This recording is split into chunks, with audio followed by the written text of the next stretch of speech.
Hello and welcome to Corbett Field, a beautiful Sunday evening here at Corbett Field here in Minot, North Dakota. I'm Max Tanzer, joined alongside Ballard Ackaway. We got the pregame show here for you live as we're getting ready for the rubber match. Game 3 of this 3-game set between the Souris Valley Saber Dogs and the Spearfish Sasquatch. Saber Dogs took Game 1 by a final score of 11-2. Game 2, which was last night, was much closer, Ballard, an 8-7 win for the Spearfish, in which they took the lead in the top of the 9th inning on an errant pickoff throw from the pitcher at the time in Shane Sinclair. Now, this was a wild ball game. The Saber Dogs trailed 7-2 after 5 innings, and they were able to chip away after that. 3 runs in the bottom of the 5th, 2 more in the bottom of the 6th, tied on an RBI single to right center from Bo Brewer, and then Will Kozel came into this game and put up fantastic numbers. Started the night a little bit tough, inherited a bases loaded, nobody out situation. Did allow 4 runs to score, in which 3 of which were charged to Carolyn. But after that, really settled in, struck out 8 batters, walked 3, allowed only 2 earned runs through 4 innings of work, allowed the Saber Dogs to stay in this ball game. Unfortunately, that last run was charged to him in the top of the 9th inning. The Saber Dogs, however, did their best to get that game tied up. Unfortunately, they could not, but they set the tying run to third base 90 feet away and had the go-ahead winning run in second base, all with 2 away, with Jaden Schaefer at the plate, who, again, hit a soft ground ball to the shortstop, and Hardy almost beat it out as the throw beat him by about a half step, maybe a step. So the Saber Dogs dropped their 3rd game of the year. They now fall to 7-3. That snapped their 6-game winning streak. Meanwhile, for the Sasquatch, they are starting a new winning streak of their own. Came into this series with a winning streak of 4. That got snapped back on Friday. Now they're 7-2. Taking a look at the standings coming into tonight, the Saber Dogs are tied with the Tommyknockers atop of the Lewis division. Tommyknockers 6-2, Saber Dogs 7-3, so they're each splitting a win and a loss. The Clark division, Spearfish moves back into second place, a half game above the Pioneers. The Spearfish is 7-2. Behind the Moo, who have by far been the best team in the Expedition League this season at 9-1. So we have a really good matchup tonight here. Ballard, 2 very evenly matched teams here tonight. Let's go back to last night. What was your biggest takeaway from yesterday's ball game? Yeah, Max, I was really impressed with Will Kozel going deep into a ball game, deeper than he usually does. He went 4 innings, 2 hits, 2 earned runs, 3 walks, but 8 strikeouts on the night. And then you look at this offense being paced by Bo Brewer, going 4 for 5 last night, scoring 2 runs with 2 RBIs. So it's really much of the same that we've seen throughout the season. Solid pitching from a shorthanded pitching staff that really has done their best to kind of limit the arms coming in and out of the games, and an offense that can really carry those arms. No doubt about that, and it was so fun to watch Will Kozel pitch last night. He was pitching with a different type of energy than we had seen him before, getting fired up coming off the mound, of course, with those 8 strikeouts. Pitching with a sort of intensity, an intensity that we saw a lot from Aaron Kern last year. Saw a lot of the same in here from Kozel. Again, two very different types of pitchers. Aaron Kern, a power right-hander, Kozel, a left-hander, but still similar personalities on the mound. They know that they're dominating this ballgame, and they're going to do whatever it takes to shut down the opposing offense. Hello and welcome to Corbett Field, a beautiful Sunday evening here at Corbett Field here in Minot, North Dakota. I'm Max Tanzer, joined alongside Ballard Ackaway. We got the pregame show here for you live as we're getting ready for the rubber match. Game 3 of this 3-game set between the Souris Valley Saber Dogs and the Spearfish Sasquatch. Saber Dogs took Game 1 by a final score of 11-2.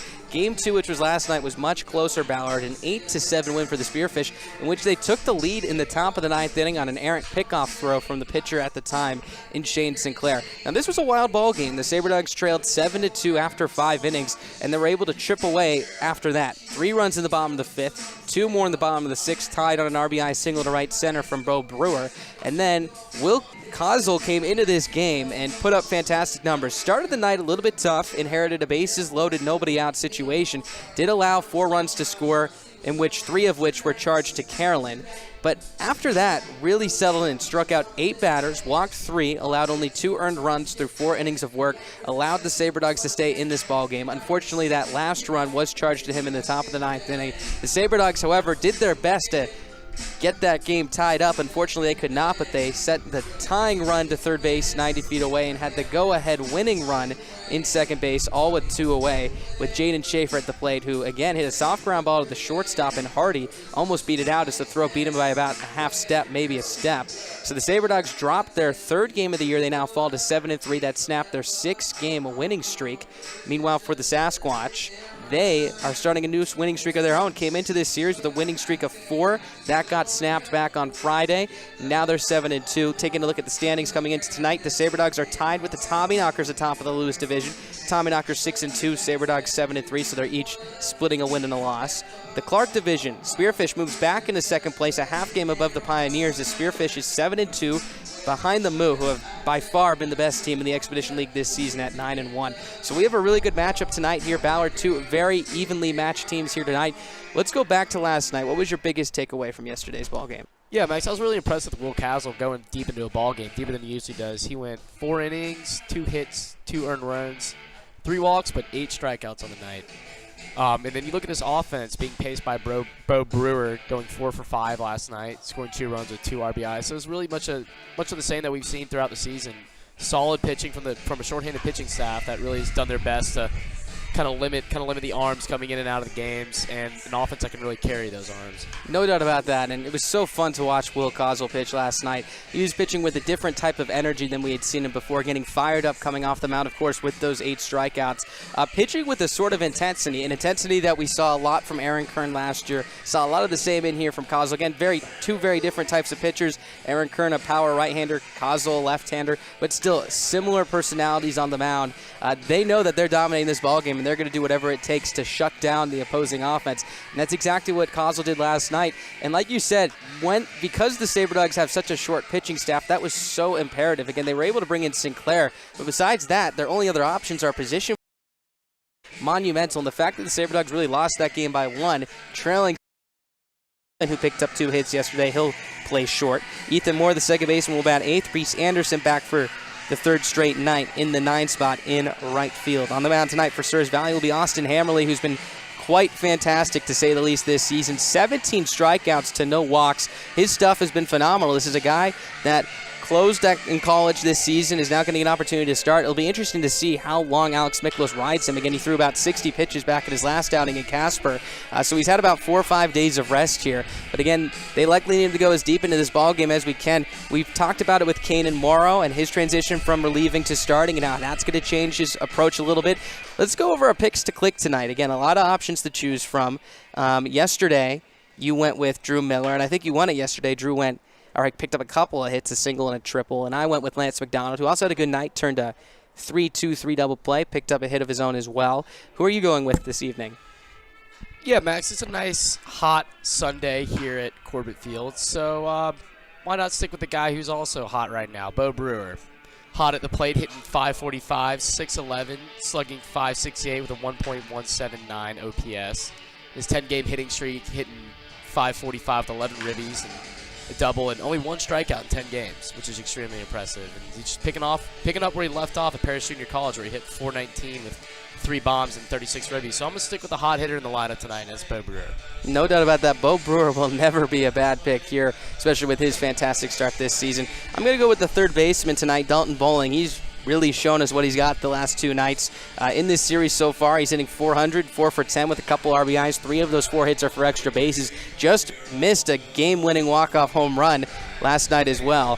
Flew out to the track in the bottom of the 9th inning. A lot of power from this right-handed hitter, and I expect him to stay hot here tonight. And he's hitting the cleanup spot as he did last night, so Alex Miklos obviously has a lot of trust in him. With that, we're going to take a break. Once again, our picks to click tonight. You're going with Bo Brewer. I'm going with Dalton Bowling. We're moments away from first pitch here for Game 3 of this 3-game series between the Saber Dogs and the Sasquatch. Stay tuned. First pitch coming up next. Hello and welcome to Corbett Field, a beautiful Sunday evening here at Corbett Field here in Minot, North Dakota. I'm Max Tanzer, joined alongside Ballard Ackaway. This is Bo Brewer for the Souris Valley Saber Dogs, reminding you that there is a reason why Slim Chicken hangs guitars on their walls and plays the blues. It's the same reason why they only serve you 100% all-natural chicken tenders. It's the way they like it. There's a reason why they treat you like family and serve food just like you would at home. Because you deserve it that way. And there's a reason it's made fresh when you order and served hot, because that is their promise to you. Come see us at Slim Chickens or order online at slimchickens.com.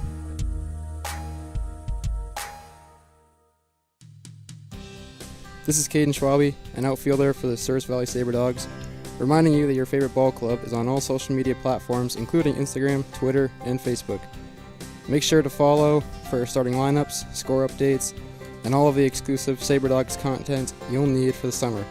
Follow us at SV Saber Dogs and use the hashtag SCODogs.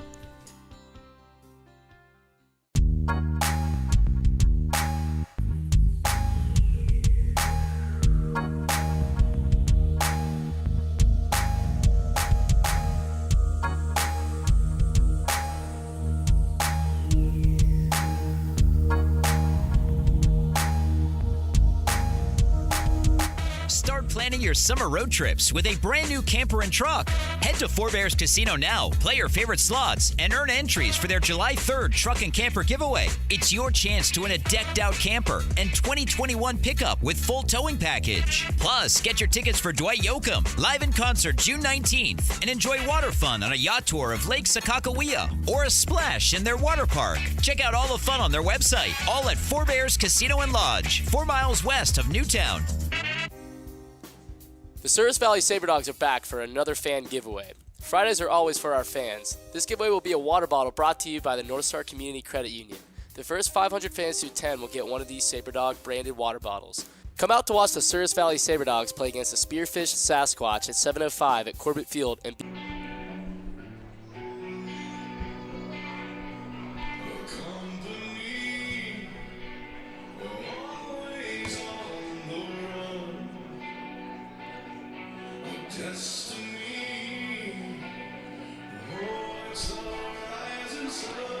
And now, ladies and gentlemen, the starting lineup for your Souris Valley Saber Dogs.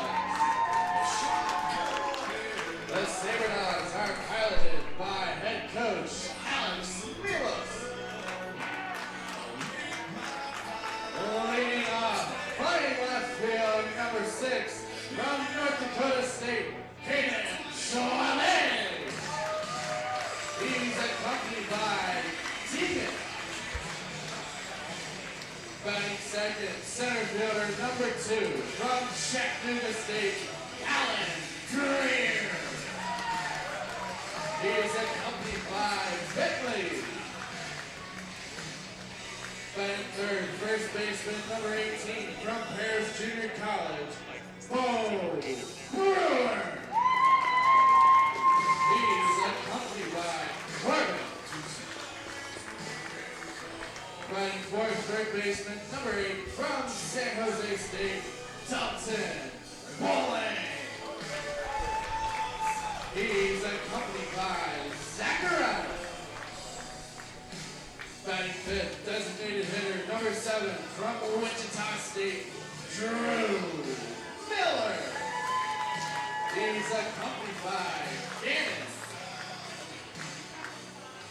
Batting sixth, catcher, number 23, from Rice University, Colin Hannigan. He's accompanied by Alex. Batting seventh, shortstop, number 4, from South Dakota State, Avery Melvin. He's accompanied by Owen.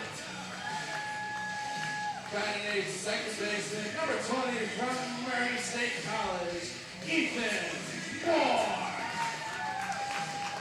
He's accompanied by Landis. And batting ninth, right fielder, number 16, from South Dakota State University, Reese Anderson. Starting on the mound for the Saber Dogs, number 15, from the University of Pitt Johnstown, Austin Hammerly.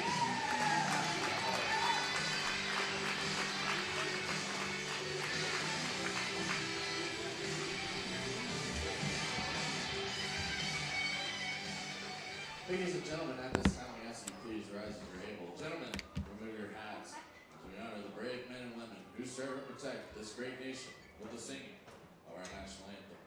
Singing the anthem tonight is Miss Morgan Ronley. Oh, say, can you see by the dawn's early light what so proudly we hailed at the twilight's last gleaming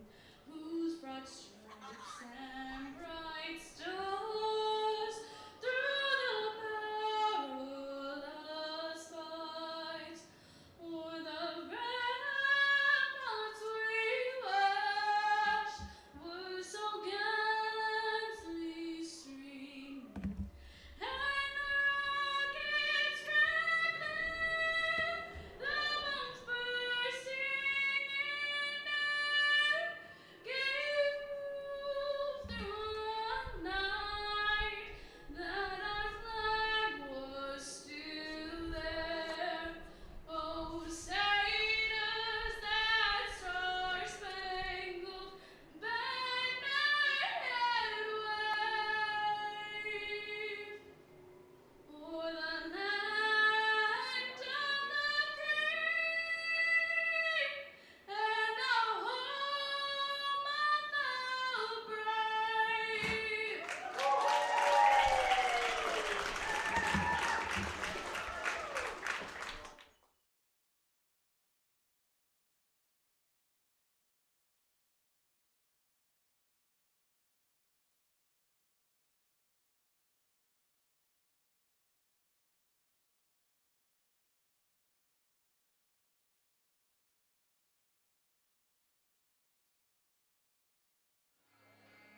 Hello and welcome to Corbett Field for Game 3 of this 3-game set between the Spearfish, Sasquatch, and the Souris Valley Saber Dogs. Series tied at 1 after a dramatic 8-7 win for the Sasquatch last night. Let's take a look at the starting lineup for Wheat City, sent out by head coach Jared Molna. Leading off back in the lineup for the first time since Game 1, Ray Lozano in right field will be followed by Johnny McHenry at third base, batting second. Ben Parker, the center fielder, will bat third. Then Charles McAdoo, the first baseman, will clean up. Cade Stuff, the second baseman, will bat fifth. Matt Crossley, the DH, sixth, followed by Chandler Eibach, the catcher, who will hit seventh. Joe Cacciatore, the left fielder, will bat eighth. And Theo Hardy, who led off yesterday, will be back in the ninth spot at shortstop. On the mound tonight for your Souris Valley Saber Dogs is going to be hard-throwing right-hander Austin Hammerly, who's had a tremendous season so far. This will be his third outing, make that fourth outing of the year. He's pitched in 3 outings this season, 1 start, and it's been tremendous. 2.7 ERA through 10 innings pitched. The big number, 17 strikeouts. That's good for third in the Expedition League, compared to no walks so far this season. He's allowed 10 hits. His last outing was on the 1st of June against the Casper Horseheads back on that last road trip. Went 4 innings, allowed just 1 run, 3 hits, struck out 6 batters in relief. And that was a big relief appearance as it kept the Saber Dogs in that ballgame and allowed them to stretch out and pick up that 7-3 win. We're about ready to say play ball and get first pitch underway here at Corbett Field as Ray Lozano is walking to the right-hand of hitter's batter's box. Again, a picture-perfect evening for baseball here at Corbett Field. We got Sunday night baseball tonight here in Minot. Again, last year, Sunday game starting at about 1 o'clock in the afternoon. Going to be a 5:35 local start time here this evening. So here comes Lozano, Hammerly going from the windup, first base side of the rubber. Turns, kicks, tosses. The first pitch is a fastball outside, and we are underway. Wind blowing in from right center field. A much more cooler night, if you could call it that, compared to the previous 2 evenings. As Hammerly fires the next pitch, it's a fastball down the way, ball 2. 2 balls, no strikes, the count. At first pitch, our temperature's 79 degrees here. Going to ease into the low 70s as we get later into this ball game. 2-0 pitch is a breaking ball that bites the outside corner at the knees. Strike 1, 2-1. Lozano came into last night's ball game despite not starting. Back in the top of the 9th inning as a pinch runner.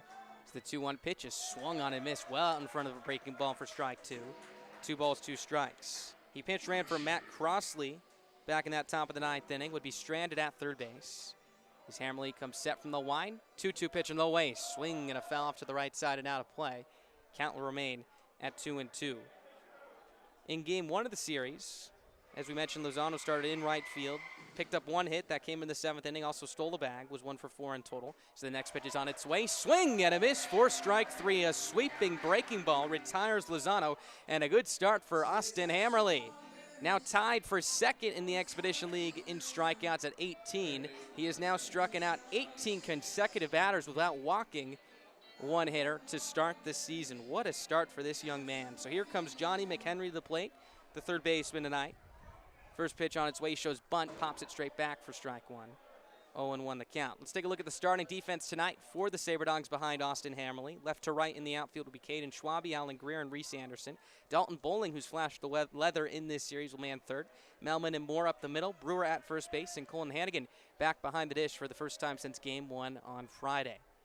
Hamley ahead 0-1 from the first base side. Turns and tosses. Next pitch on the way. Swung on and popped up left side foul territory. Bowling ranging towards the track at the wall. He leaps and he cannot make the play. And that'll be strike two. A good effort from him. Again, ranging towards the track by the fence of the party deck down the third base line. Leapt up in the air while grabbing into that fence trying to make that catch, but unfortunately could not come up with it cleanly. He looks to be all right as he walks back to his position standing up, which is good news. A good effort either way. So Hamley quickly ahead, no balls, 2 strikes. McHenry is consistently hitting this 2 spot this entire series here for Jared Molna's Sasquatch. 0-2, swinging a soft chopper right side. First baseman Brewer plays in, picks it up, takes it to the bag unassisted for out number 2. So a good start here for Hamley. 2 up, 2 down. So they'll bring up the 3-hole hitter in Ben Parker to the plate now. So a much different look tonight versus yesterday's first inning, where the Sasquatch brought around 3 runners to the plate, picked up a run as well in the Charles McAdoo RBI single. Hamley looking to set down the side in order here to open things up. First pitch on the way to Ben Parker is upstairs for ball 1. 1 ball, no strikes. Parker coming into tonight, hitting .389, no homers, 10 RBIs, was 2 for 5 yesterday with a double. One of the biggest bats in the middle of this Sasquatch order. As the 1-0 is on its way. It's a fastball dotted on the outside corner, strike 1. 1-1 the count. Shortstop and Melman, as he has this entire series, playing well back here on the turf. A couple steps onto the outfield grass at his shortstop position. As Hammerly fires the 1-1. Breaking ball, good spot on the inside corner, strike 2. 1-2 the count. Your umpires tonight, Jacob Almazora behind home plate.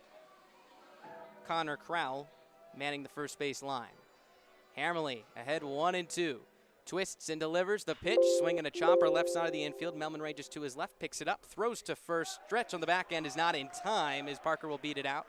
So it'll be an infield single for him. First hit of the night for either end. Comes with 2 away here in the top of the first inning. And a slow developing play as Melman was ranging to his left onto the cut of the outfield grass behind second base. Picked it up cleanly and threw pretty quickly as well, but Parker runs well, was hustling all the way, was able to beat it out. So here comes Charles McAdoo to the plate here. Had a fantastic season debut yesterday. Was 2 for 4 with a home run and 2 RBIs, and that home run was an impressive shot over the back wall in deep left center. First pitch on its way. It's a fastball that sails upstairs, ball 1. 1 ball, no strikes. Haven't seen too many hitters clear that portion of this ballpark. Mason Dennison flirted with it a couple times last year. Wyatt Setian's gone out there before for the big sticks. Man, oh man, that ball probably went about 380 feet, if not more, yesterday as the next pitch is swung on and chopped down the third base side and foul for strike 1. 1 ball, 1 strike. And it didn't even look like he got all of it. That was the most impressive part. Caught it out almost on his front knee after his swing. Flashing some impressive pop. A big right-handed hitter as he steps out of the box and gets his sign from Molna. Now digs back in. Standing at 6'3", 210 pounds. 1-1 pitch on the way is a fastball outside, ball 2. 2 balls, 1 strike. Another San Jose State product. We've seen plenty San Jose State players debut in this series. I was joking with our producer, Ballard Akaway, before the game today, saying it was the San Jose State Sasquatch versus the San Jose State Saber Dogs here in this series. Hammerly leads it for the sign, comes set from the first base side. Parker takes his lead. There he goes. The pitch is a check swing. Thrown on to second from Hannigan. It gets into center field away from the second baseman Moore. Heading for third and getting there standing up is Parker. He takes a round around third, but a hold there. Isker gets the throw back in. Looks like they are going to rule that a ball. Hannigan wants to check down to the second base umpire and Crowell. We'll see what the appeal says. As of now, it's 3 balls, 1 strike. Runner at third, 2 outs. That'll be an E2 on the catcher and Hannigan. The throw faded a little bit arm side towards the right side of the second base bag as the appeal says that McAdoo did not go. So 3-1 will be the count. The second baseman Moore was running towards the bag to his right, then had to range back to his left to try and keep this throw in front of him as the next pitch is a sweeping slider, swing and a miss for strike 2. 3 balls, 2 strikes. Unfortunately, could not range back far enough after changing directions as it got past him in the center field. So once again, an E2 on the catcher Hannigan. Hammerly turns, tosses the 3-2. Swinging a pop-up, foul territory. Hannigan, the catcher, ranging towards the third base batter's box, so watch it fly out of play. Count will remain at 3 balls and 2 strikes. So after a strikeout and a ground out to the first baseman Brewer, in which Hammerly set down both Lozano and McHenry quite quickly, a single An infield single off the bat of Ben Parker. He advances to second on the stolen base, third on the errant throw. Now he's 90 feet away here with 2 outs. 20th pitch of the inning coming up for Hammerly. Payoff pitch, swinging a chopper cute off the end of the bat. Hammerly can't get it. Second baseman Moore charges, flips to first. It is in time. What a play by Ethan Moore at second base. Was playing back, had to quickly come in and flip it to his first baseman Brewer, which was in time to retire McAdoo by a step. That play saves a run, put a star on it as we head to the bottom half of the first inning. Your score, Spearfish 0, the Saber Dogs coming up for the first time this evening. This is Bo Brewer for the Souris Valley Saber Dogs, reminding you that there is a reason why Slim Chicken hangs guitars on their walls and plays the blues. It's the same reason why they only serve you 100% all-natural chicken tenders. It's the way they like it. There is a reason why they treat you like family and serve food just like you would at home. Because you deserve it that way. And there's a reason it's made fresh when you order and served hot, because that is their promise to you. Come see us at Slim Chickens or order online at slimchickens.com.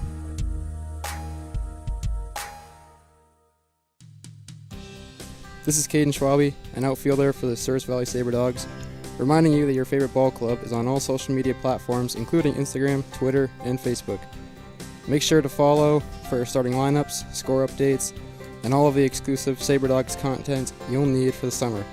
Follow us at SV Saber Dogs and use the hashtag SCODogs.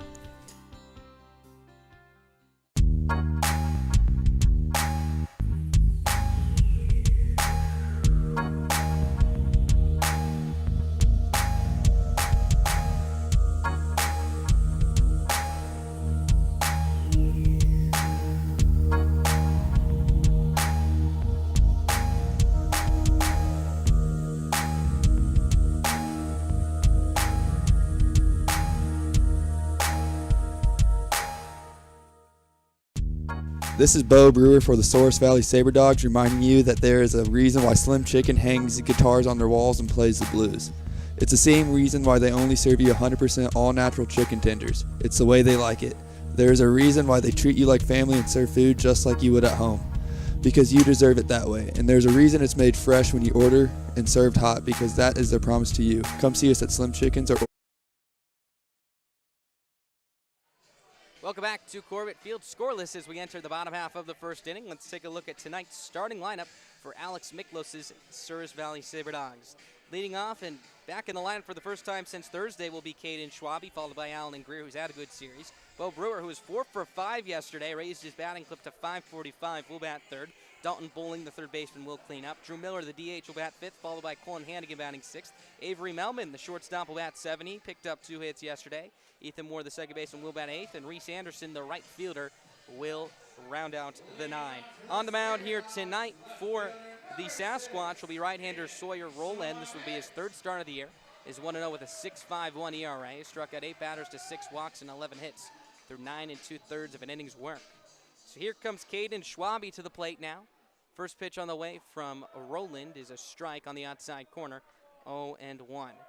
Schwabe, one of the brightest spots here for Souris Valley to open up the season, riding an 8-game winning streak. As Rowland delivers the 0-1. Fastball down, low ball 1. 1 ball, 1 strike. On the road trip, he was fantastic. 7 for 15 with 2 RBIs.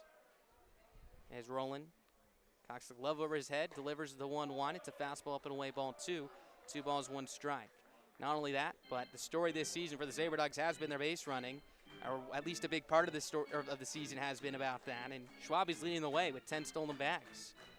2-1 pitch on the way. Swinging a comebacker off the glove of Rowland. That'll sneak its way into center field for a base hit. So Caden Schwabe, welcome back. Extends his hitting streak to 9 games, and a good start here for Souris Valley in the bottom half of the first inning. A hard comebacker at Rowland. It looks like it may have nicked off the edge of his glove.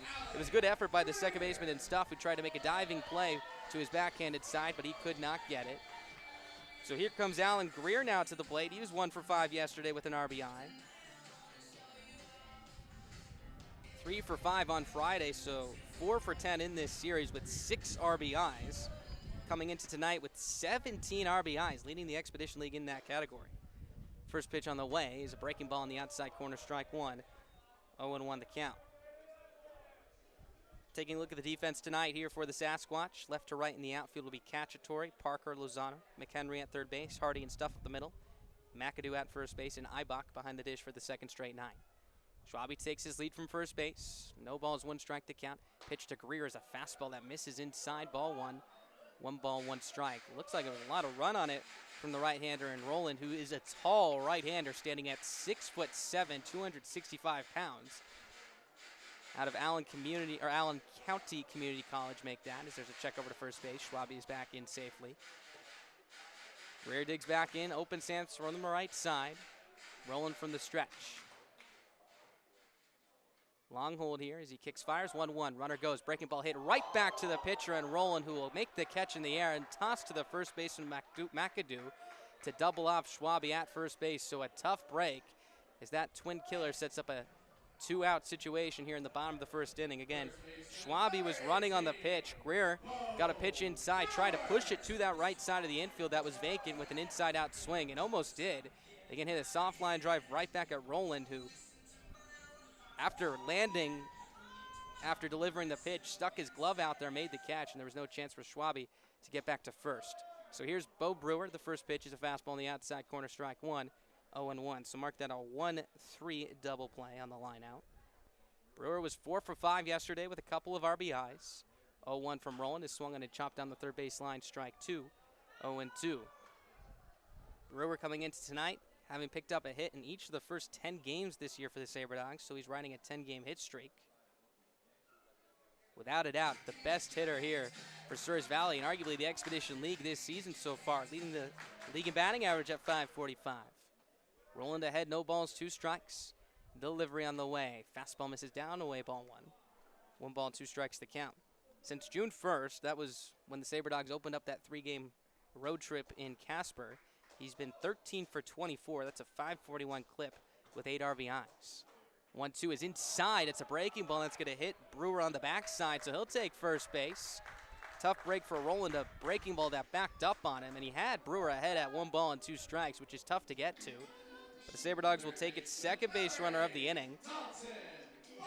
As with 2 away here, Dalton Bowling is going to come to the plate. Bowling, another new face here in this Sabre Dogs lineup, but really does seem familiar with how he's been able to hit the ball in the past couple of nights. 2 for 5 yesterday with 2 doubles and 2 RBIs. In total, 4 for 10 to open up the year with 2 RBIs. Roland from the stretch. Kicks, fires, pitch on the way. Breaking ball in the dirt, blocked by the catcher, Ibach. Ball 1, 1 ball, no strikes. Thought they may have made an appeal to second base, and they will now. And now the second place umpire in corral says Bowling did go. So that'll be strike 1 instead of ball 1, as Bowling quickly falls behind, 0-1 now. Brewer takes his lead from first after being hit by a pitch. Roland comes set from the stretch. 2 away here, just getting underway, scoreless in the bottom of the first inning. There goes Brewer. The pitch is a strike. The throw down to second is well high into center field. Brewer will take second base without a contest. Looked like that slipped out of the hand of the catcher in Ibach. Maybe had a finger or 2 on it as it sailed about 30, 35 feet in the air. No chance for the second baseman stuff to get that one. Even if the pitcher, Roland, who stands at 6'7", was at second base, no chance for him. So a stolen base for Bo Brewer. Now has 8 on the season. That's been an underlooked part of his game, as we mentioned, hitting .545 this year, but it showed it off with the speed as well, as he's in scoring position now with 2 away. Roland comes set from the stretch. Long hold here as Brewer inches closer to third base with his lead. Pitch on the way, swinging a ground ball, shortstop side. Hardy to his backhand, off his glove as it rolls to his right. He'll have to put it in his pocket. So Bowling will reach first base. Very likely going to be an infield single for him, as there was probably no chance that Hardy was going to be able to throw him out. Would have taken a terrific play if that's the case. So Bowling reaches first base. Now runners at the corners with 2 outs, and they will give him an infield single. So now you could credit him with his 5th hit of the series. 5th hit in 3 games. He has been so good here for Alex Miklos' Sabre Dogs early on. The key part of that play for Hardy, if you want to take a positive spin on it if you're a Sasquatch fan, is he did keep that on the infield. If that gets past him, Brewer likely scores from second base. So here's Drew Miller now with runners at the corners and 2 away. 2 for 5 yesterday with a triple. As Roland delivers the first pitch, it's a big swing and a miss for strike 1. 0-1, a fastball running down away as they continue to pound Miller in that portion of the strike zone. So the inning started with the single to Schwabe. He was doubled off on the line out back to the pitcher and Greer. Then a Brewer was hit by a pitch, stole second, and advanced to third on the infield single from Bowling. Rolling from the stretch again, first base side. 0-1 pitch is down away, ball one. Looked like an off-speed pitch as the count runs even. Wind starting to pick up here again, blowing in from right center field. Wind has been quite the factor here at Corbett Field this season. When we were over at Casper in Wyoming, played no role at all basically, which talking to some of the employees there was quite uncharacteristic, as there goes the runner, quite a jump. It's in the dirt, gets away from the catcher Eibach. Here comes Brewer to the plate. The throw is not in time, a bit offline. Brewer will score, and the Saber Dogs take a 1-0 lead just like that. Meanwhile, on the plate, Bowling will pick up a stolen base as he was on the run on that pitch, had quite a jump right there, left a second before Roland delivered the pitch, so he was in second base without a throw. And that'll be a wild pitch that brings around Brewer to score. So again, a stolen base for Bowling. Brewer scores on the wild pitch. It's 1-0 Souris Valley here in the bottom of the first inning, and they're looking for more here. 2-1 the count here with 2 outs to Drew Miller. Roland leans it for the sign. He comes set from the stretch again, takes a look at Bowling at second base. Now looks back in. 2-1, swinging a line drive right to the shortstop Hardy, who takes a step back and catches it in his kitchen to retire the side. But the Saber Dogs pick up 1 run on 2 hits, no errors, 1 runner left on. We head to the top half of the second inning. Your score, Spearfish 0, the Saber Dogs 1.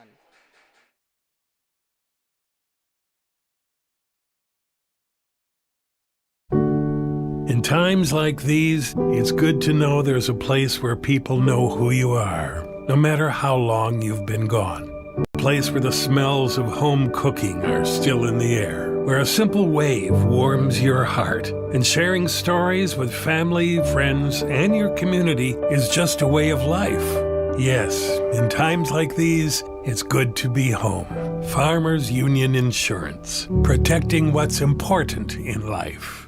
The Glenburn Fire Department will be joining the Souris Valley Saber Dogs at Corbett Field this Thursday for Pass the Boot Night in an effort to raise money to help them recover from a devastating fire at their station. As a community, let's show our support for the fire department. The game starts at 7:05 against the Wheat City Whiskey Jacks.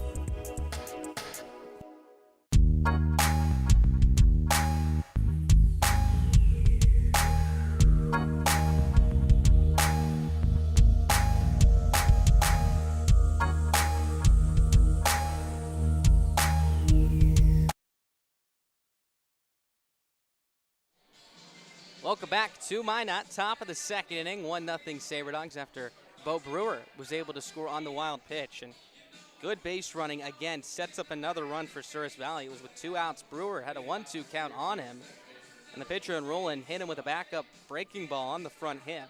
Brewer then stole second base, was able to advance to third on the infield signal from Bowling, then scored on the wild pitch. So again, manufacturing runs has been key for the Saber Dogs offense.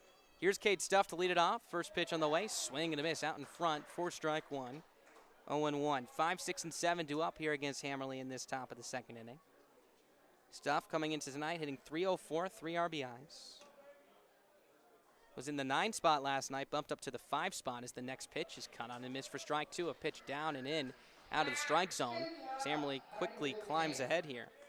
Hammerly picked up 1 strikeout in the first that was to open up the ball game against Ray Lozano. He's already set from the first base side of the rubber.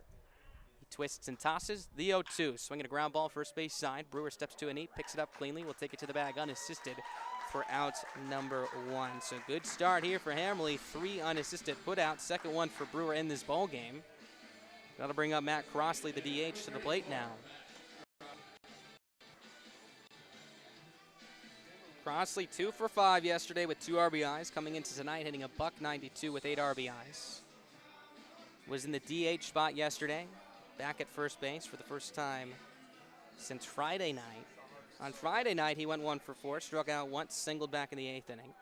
As Hammerly delivers the first pitch on its way. Big swing and a miss on a breaking ball well down and away. Strike 1, 0-1. And Hammerly, who normally was a closer at college, over at the University of Pitt Johnson, he's gotten a couple of starts this season, has really shined as the 0-1 is a breaking ball that just misses off the inside corner, ball 1. 1 ball, 1 strike. In his only start of the year, which came back on the 28th, went 4 innings. The next pitch is swung and seared on the ground to short. Melman picks it up, throws to first in time, 2 away. 6-3 put out on that one. He did get the but was still very good. 4 runs, 2 of them earned, 6 hits, no walks and 8 strikeouts against a good Big Sticks offense. Getting another opportunity here. Threw about 60 pitches or so back in his last outing on the first against Casper, which came 5 days ago. So it'll be interesting to see how long Alex Miklos rides him tonight. It's the first pitch on its way to Chandler Eibach is a breaking ball down, away ball 1. 1 ball, no strikes. Threw 20 pitches in the first, but 7 pitches it's taken to get 2 outs here, so much smoother second so far. So the next pitch is a breaking ball that glides over the inside corner, strike 1, 1-1. So we've seen a couple of relievers this year for the Sabre Dogs get opportunities to start. The other, Kanan Morrow. Here, Hammerly's the next is a breaking ball, big swing and a miss. Again, a sweeping breaking ball well down and away. Hammerly quickly climbs ahead. 1 ball, 2 strikes. Eibach in a pressure spot right here. Hammerly set first base side. Kicks and fires the 1-2. Well in the dirt for ball 2. Another breaking ball.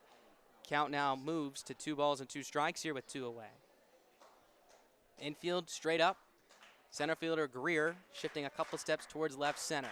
2-2. Fastball swung on and flied out to right center field. Anderson ranging to his right, taking a couple steps in. He'll make the catch in the gap, and that will retire the side. Fantastic inning of work for Hammerly as he sets down 5, 6, and 7 in the Sasquatch order, in order 1, 2, 3. Running to the bottom half of the second inning. Sabre Dogs lead it 1-0. They'll send up Colin Hannigan, Avery Melman, and Ethan Moore when we come back. Sabre Dog fans, be sure to stop down to Capital RV in Minot to register for your chance to win a $15K camper giveaway.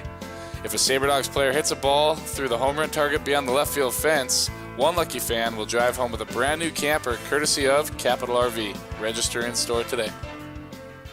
The Sabre Dogs have teamed up with Don Bissett Motors to bring you Guns N' Hoses specialty jersey night.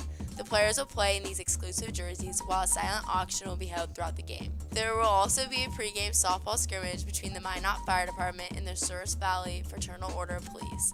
Game time for the scrimmage is at 5:15. The team will also be hosting Superstars for some family fun entertainment. Come on out to the field to be part of the fun and watch the Sabre Dogs take on the Spearfish Sasquatch at 7:05.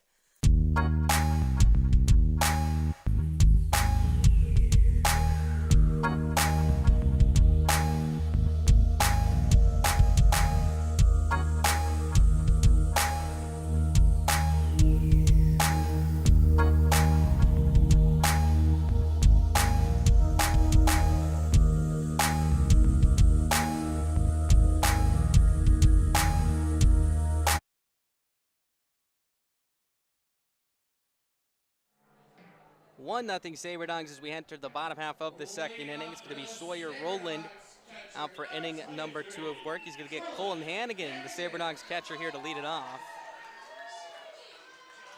Hannigan got the start behind home plate back on Friday. Went 1 for 4 with an RBI as he walks up to Barbie Girl here tonight. Again, the fans choosing the walk-up songs this evening here for the Sabre Dogs. As Rowland fires the first pitch on its way. It's a fastball upstairs, ball 1. 1 ball, no strikes. So again, walking up to Barbie Girl, I believe it was a family member of his that chose that one for him. I was looking at the social media pages. I could be wrong on that. I'll double check. It's the 1-0 is a breaking ball. Upstairs, ball 2. 2 balls, no strikes. I'm very curious to see what the other walk-up songs are here tonight. Looks like we should have some fun ones here for these Sabre Dogs hitters. Hannigan ahead, 2-0. Rowland fires the next pitch on the way. Breaking ball misses up and in, ball 3. 3-0. So that breaking ball is backed up on him a couple times. So Hannigan likely taking all the way here. We'll see. As Avery Melman, the shortstop, looms on deck. 3-0 pitch on the way from Rowland is a strike over Broadway with a fastball. Count moves to 3-1. So no runs on 1 hit, no errors for Spearfish. 1 run on 2 hits, 1 error for Souris Valley. Hitters count for Hannigan 3-1. Rowland delivers. Fastball down and away for ball 4. So Hannigan will take the walk. First walk surrendered by Rowland in this ball game. Second free pass as he hit Brewer back in the first inning. So a smart base runner at first base in Hannigan as Avery Melman comes to the plate. Melvin, another one of the players here wearing the Sabre Dogs uniform for the first time ever this weekend.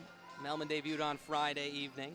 Picked up a hit and an RBI. Was 2 for 3 yesterday with an RBI as well. 3 for 6 so far. As Hannigan takes his lead from first. First pitch on the way from the stretch. Roland delivers. It's a strike with a fastball in the inside corner. 0-1 the count.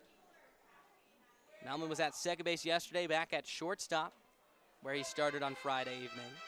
Middle infielders in double play depth. That's Hardy and Stuff, respectively, at short and second. Hannigan takes a decent lead from first, shuffling towards second as he awaits. Here's the 0-1. Breaking ball swung on and flied in the air into shallow right center. Parker ranging to his left. That's the center fielder who now comes in full sprint to make the grab for out number one. Looks like the wind knocked that one down a bit. Again, Parker started jetting towards right center to his left, and then instantly at the last second had to sprint in as hard as he could, was able to make the grab. Again, the wind blowing in from right center, so that absolutely was the case as it knocked that ball down. Good play by Parker to stick with it. So one out now. Hannigan retreats back to first base as that brings up Ethan Moore to the plate. Moore hitting a .138 with 7 RBIs. Started Friday night, was 0 for 3. Rolling from the stretch, first base side. Delivers the first pitch, swing and a miss out in front of a breaking ball in the dirt for strike one. 0-1. Talk about a lot of players on both ends tonight from San Jose State. Moore, one of the many products from Murray State here on this Saber Dogs ball club. Hannigan takes his lead again, 1-0 Saber Dogs, bottom of the second inning. Rolling from the stretch, first base side. There goes Hannigan. The pitch is down low in the dirt for ball one. Eibach will not make a play as he had to go down to block it. So give Colin Hannigan a stolen base here with one away. Good for Colin. I believe that's his first of the season. We'll double check on that as he inserts himself in the scoring position. Yes, that will be stolen base number 1 for Hannigan on the year. As Moore digs back into the right-hander's batter's box. Rolling from the stretch, first base side, count even at 1. Kicks, fires, delivery on the way, swing and a chopper straight back. Count now moves to 1 ball and 2 strikes. On deck, Reese Anderson, the 9-hole hitter. Then it'll be Caden Schwabe in the top of the lineup to follow. Sun shining here. Shadows really won't play a role until maybe the 8th or 9th inning. Again, we're starting about an hour and a half earlier than most of these players are used to. Again, every start time here at Corbett so far this year has been at 7:05. First pitch tonight was at 5:35 local time. Hannigan dancing at second base, shuffling back and forth as the 1-2 is on its way. Swing and a miss for strike 3. More out in front of a breaking ball. Strikeout number 1 on the night for Roland, and out number 2 here in the bottom of the second inning. The runner on second, and Hannigan was shuffling to his left and right quite emphatically as the pitcher and Roland was staring right at him. Again, Hannigan likely just trying to get in the head of Roland before he delivered that pitch. But Roland was still able to execute a good breaking ball that was good enough to fool Ethan Moore. So here comes Reese Anderson to the plate, 1 for 5 in a small sample size so far with 3 runs scored. Was 0 for 3 yesterday. Righty on right here as Roland comes set again. Lifts and fires. First pitch is a strike with a fastball at the knees. 0-1. We don't have any radar guns here at Corbett Field, but it looks as if Roland is throwing a hard fastball here tonight. A lot of ride on it. As Hannigan takes his lead from second base. Roland comes set again from the first base side. Now wind now blowing in from straightaway center. Began from right center. Long hold from Roland here, taking some time. Kicks, fires the 0-1 in the dirt, blocked by the catcher Eibach for ball 1. 1 ball, 1 strike. So we struggle with that breaking ball command. Again, sometimes it's backing up on him and missing well inside to right-handers. Other times he's overthrowing it in the dirt towards the left-hander's batter's box. So obviously just trying to find the in-between here. Hannigan takes a walking lead from second. 1-0 Saber Dogs, bottom of the second. 1-1 pitch, swinging a broken back, ground ball to short. Hardy charges, picks it up on the run, throws across his body to first. It's in time to retire Anderson by a step, and that will retire the side. No runs, no hits, no errors, 1 runner left on as the Saber Dogs strand Hannigan at second. We head to the top of the third, moving quickly through this one here at Corbett Field as the Saber Dogs lead it 1-0.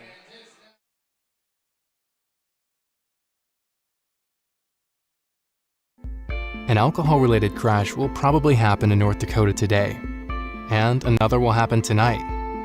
Still, it's pretty common to hear people making light of it like it's no big deal. We can try to laugh it off, but it keeps happening over and over. Impaired driving isn't funny. Always drive sober or find a sober ride.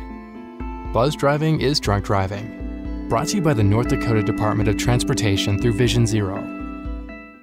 Join us at Corbett Field to watch your Souris Valley Saber Dogs play the Wheat City Whiskey Jacks. It's this Wednesday, and you know what that means. Boneless wings at the stadium, buffalo barbecue. Either way, come on over to the field to be a part of the fun. Tickets on sale now. You won't want to miss it. The game starts at 7:05.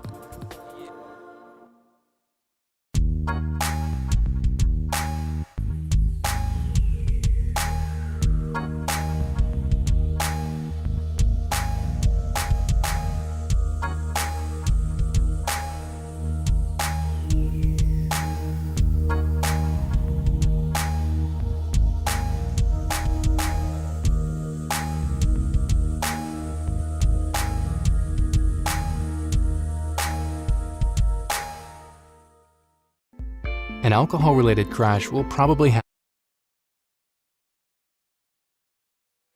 Top half of the third inning, Saber Dogs up 1-0 here as Austin Hammerly comes out for inning number 3 of work. We'll get 8, 9, and 1 in the order. Joe Cacciatore, Theo Hardy, and Ray Lozano here as the Sasquatch look to get on the board here for the first time tonight.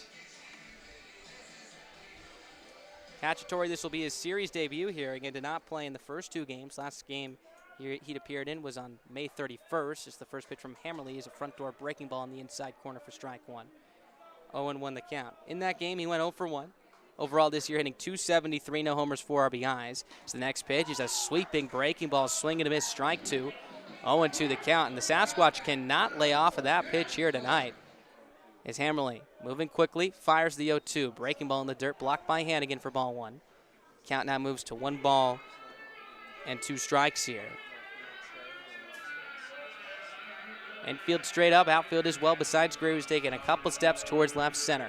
Hammerly twists and tosses the 1-2, swing and a miss for strike 3. Another nasty hammer from Hammerly is that his strikeout number 2 on the night and out number 1 here in this top of the third inning. That pitch has been so good. No chance for any of these Spearfish hitters to hit it. A breaking ball that starts about belt high on the outside corner, falls off the table, and runs well off the plate to right-handers. He's been able to retire many hitters with that pitch. First pitch on the way to Theo Hardy is a fastball down away, ball 1. 1 ball, no strikes. So now 19 consecutive strikeouts without a walk to open up the year for Hammerly. 1-0 pitch on the way. Fastball misses inside, ball 2. 2 balls, no strikes, the count. Hardy has started at shortstop in every game this series, made his season debut on Friday. So the 2-0 pitch is a breaking ball that backs up, misses outside, ball 3. 3-0 the count. He's 2 for 7 in the series with 3 walks, was 2 for 4 yesterday with a run scored. Hammerly from the wind, first base side of the rubber. His 3-0 is a strike over the middle third of the plate. 3 balls, 1 strike to count. On deck, top of the order, and Ray Lozano. Here's the wind. The 3-1 delivery is up and away for ball 4. So there is the first walk allowed this season here by Hammerly. Snaps the stretch of 19 consecutive strikeouts. So Hardy will take first base now as that brings up the leadoff hitter and Ray Lozano to the plate now. Lozano struck out swinging on a breaking ball back in the first inning. So the Saber Dogs able to jump on the board in the bottom of the first inning. So that's the first time in this series in which they have taken the lead first. Spearfish was able to take the lead first in each of the first 2 games as the pitch is on its way. Swung and it popped up first base side. Brewer twisting and turning, makes the catch on the cut of the outfield grass for out number 2. A tough play right there. The runner was going on the pitch, talking about Hardy. The pop-up was in the no man's land in a shallow right field towards the right field line. Brewer, who was holding on the runner and Hardy, came off the bag, backpedaled back, then the twist towards his right, towards straightaway right field, then twisted back towards the right field line, towards foul territory. Again, the wind probably knocking it down and twisting it, turning it as it twirled down back to Brewer, who was able to make the backhanded grab with 2 hands for out number 2. So Lozano pops out. First pitch on the way to McHenry is a fastball up and in, ball 1. 1 ball, no strikes. McHenry 0 for 1, grounded out to the first baseman, Brewer, who's been busy defensively tonight. 0 for his last 5 as well. Hammerly from the stretch now for the second time this evening. He comes set first base side. 1-0 on the way, swing and a miss. A fastball that McHenry was late on for strike 1. 1-1. Again, this win has appeared to play a factor here. We saw earlier in this ball game, Parker, the center fielder, almost misread a ball. I shouldn't say misread, but made it more difficult for him trying to make the grab earlier in center field. Brewer right there having a tough time with a pop-up. As there goes Hardy, the pitch down and away. Hannigan's throw to second is high. It's in the center field again. Greer to get to it quickly, but bobbles, but he'll keep it in front of him, so Hardy will hold at second base. Second stolen bag for the Sasquatch this evening. As Hardy takes second here, he's in scoring position here with 2 outs. A tough pitch for Hannigan to throw on. It looked like maybe it was an off-speed pitch. Either way, it was running down and away to the left-handed hitting McHenry. Hannigan had to catch it a little bit awkwardly, backhanded to his left, or inside of his left hip, then had to quickly pivot to his right and make the throw to second base. Could not keep it on line as the 2-1 is swung on and chopped to the second base side. Moore picks it up, ranging to his left, steps across, throws to first. It's in time to retire at the side. No runs, no hits, no errors. 1 runner left on here for the Sasquatch in the top half of the 3rd inning. We're heading to the bottom of the 3rd inning. 1, 2, and 3 due up in the order when we come back as the Saber Dogs lead it 1-0. In times like these, it's good to know there's a place where people know who you are, no matter how long you've been gone.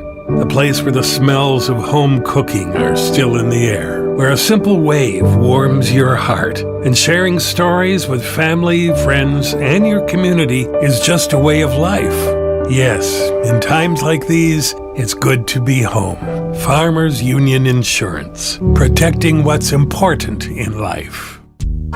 This is Declan Buckle, shortstop for the Souris Valley Saber Dogs, with a message to you from Four Bears Casino. Four Bears is excited to welcome you aboard as they have plenty of fun events planned for the summer, including Dwight Yoakam on June 19th. They're now open 7 days a week and are giving away a brand new Ford truck and camper on July 3rd. Not only that, but their water park opens June 15th, and you can take a cruise or book a private party this summer on their luxury yacht. Go to fourbearscasino.com for complete hours and more details.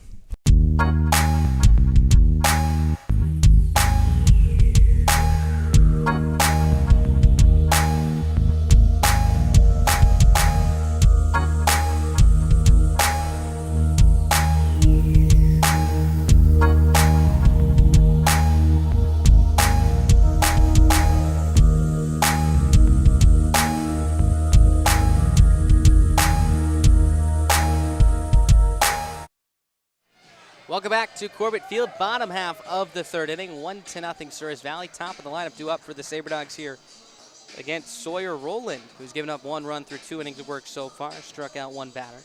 Here's Schwabe, who singled back up the box his last time up. He now shows bunt and pulls back as it's down and in for ball 1.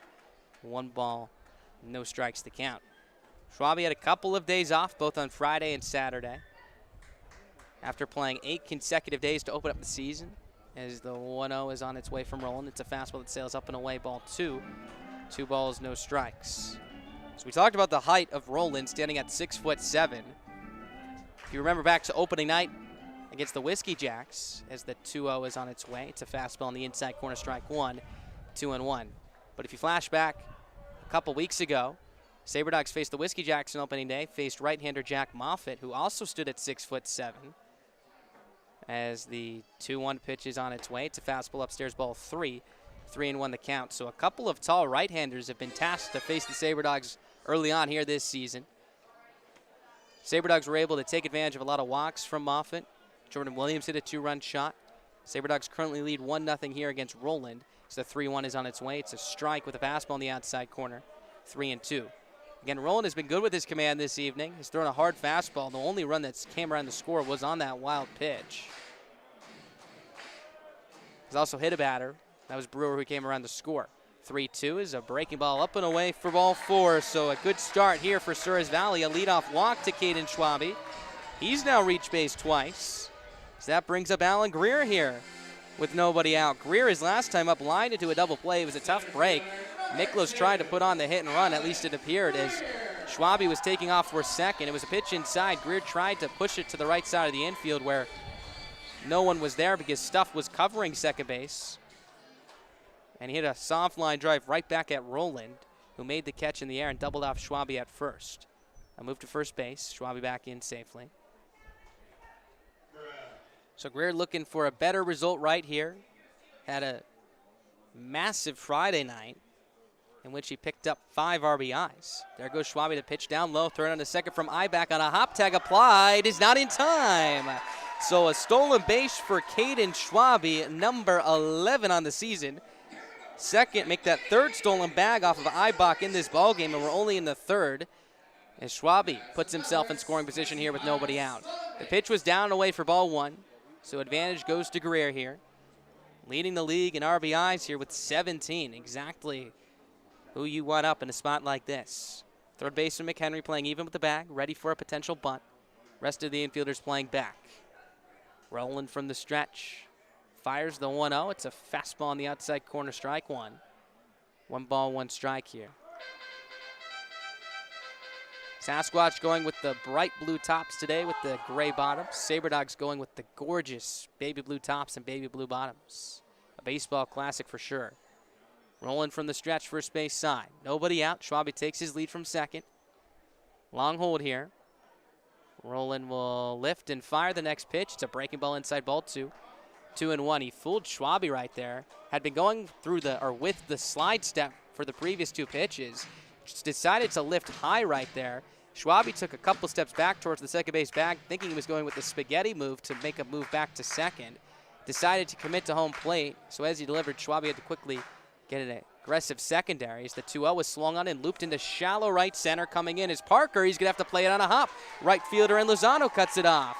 Heading for third, getting there standing up is Caden Schwabe. So a base hit for Alan Greer. He's now picked up hits in each of the 3 games in this series as the Saber Dogs have something brewing here. First and second, nobody out with, of course, Bo Brewer coming to the plate.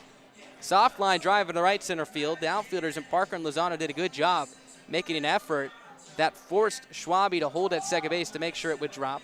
Wasn't able to score. So here comes Brewer now. He was hit by a pitch back in the first inning. Schwabe takes his lead from first, Greer from third. Roland leans it for the sign here. Move over to first base. A close one. Greer is back in safely. Brewer was hit by a pitch back in the first inning. Stole second base, his 8th of the season, then scored on the wild pitch. Has 11 RBIs on the year. Check over to first base again.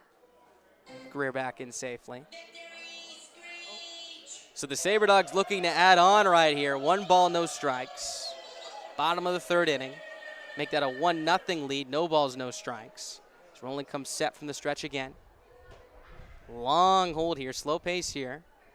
As the pitch is on its way, Brewer shows bunt, pulls back for ball 1. Pitch was up and in. 1 ball, no strikes. So Brewer looking to extend his hitting streak to 11 games here. Not a better time. Again, has excelled at putting the ball in play. Now has had 45 at-bats this season. Has struck out just once. Truly unbelievable for him this year. 1-0 the count. Rolling from the stretch again. Now he steps off. So again, this base running for the Saber Dogs looks like it's getting in the head of Roland a little bit right here. Has made a couple moves to first base. You saw him make the potential pickoff move to Schwabe earlier. So the next pitch is a strike. I think he's on the outside corner. 1 ball, 1 strike. Meanwhile, you have arguably the hottest hitter in the Expedition League at the plate in Brewer. And it doesn't get much easier with Dalton Bowling and Drew Miller due up next. Roland from the first base side. The rubber tilts in for the sign. Twirling that ball behind his back as he now punches it into his glove as he comes set. 1 ball, 1 strike. Runners at the corners. Another move to first base, and it gets away from the first baseman, McAdoo. Coming around to score is Schwabe. A wide turn to second is Greer as he slides in safely. So another run is in, and it's 2-0 Saber Dogs here in the bottom of the third inning. So without even running, the Saber Dogs able to generate another run. A pickoff attempt by Roland was well wide to the right field side of the first base bag. No chance for McAdoo to get it as it rolled behind him into foul territory. Schwabe was able to walk home. Greer gets into second base with the slide. That'll be an E1 on Roland the pitcher. First error charged to Spearfish tonight. So Greer in scoring position now. Nobody out. 1 run in. Brewer at the plate. Count even at 1. The pitch. Swinging a line shot. Left center field. This one's down, and it's going to roll in front of the track. Greer will round second. He will score. The throw comes in the second. Brewer with a head first slide. Tag applied by the second baseman. Stuff is in time, but a run will score. It is now 3-0 Saber Dogs here in the bottom of the third inning. And again, Brewer hit this ball hard into the gap in left center field. Cacciatore, the left fielder, however, was able to cut it off quickly before it got to the track, spun and threw to the second baseman Stuff, who caught it about 2 feet to the left of the second base bag, then ran back, stretched across to tag a headfirst sliding Brewer for out number 1. So Brewer picks up RBI number 12, extends that hitting streak to 11 games. Again, has picked up a hit in all 11 ball games for the Saber Dogs this season. Here comes Dalton Bowling. It's a strike with a fastball in the inside corner, 0-1. So a run in on the error from the pitcher and Roland. That scored Schwabe from third. And then an RBI single for Brewer as the next pitch is a strike at the knees. Count quickly moves to 0-2. So Boley quickly behind here, singled back in the first inning, stole second. Was an infield single to the shortstop and Hardy. Here's the 0-2 delivery on the way. It's just a bit off the outside corner with a fastball. Ball 1.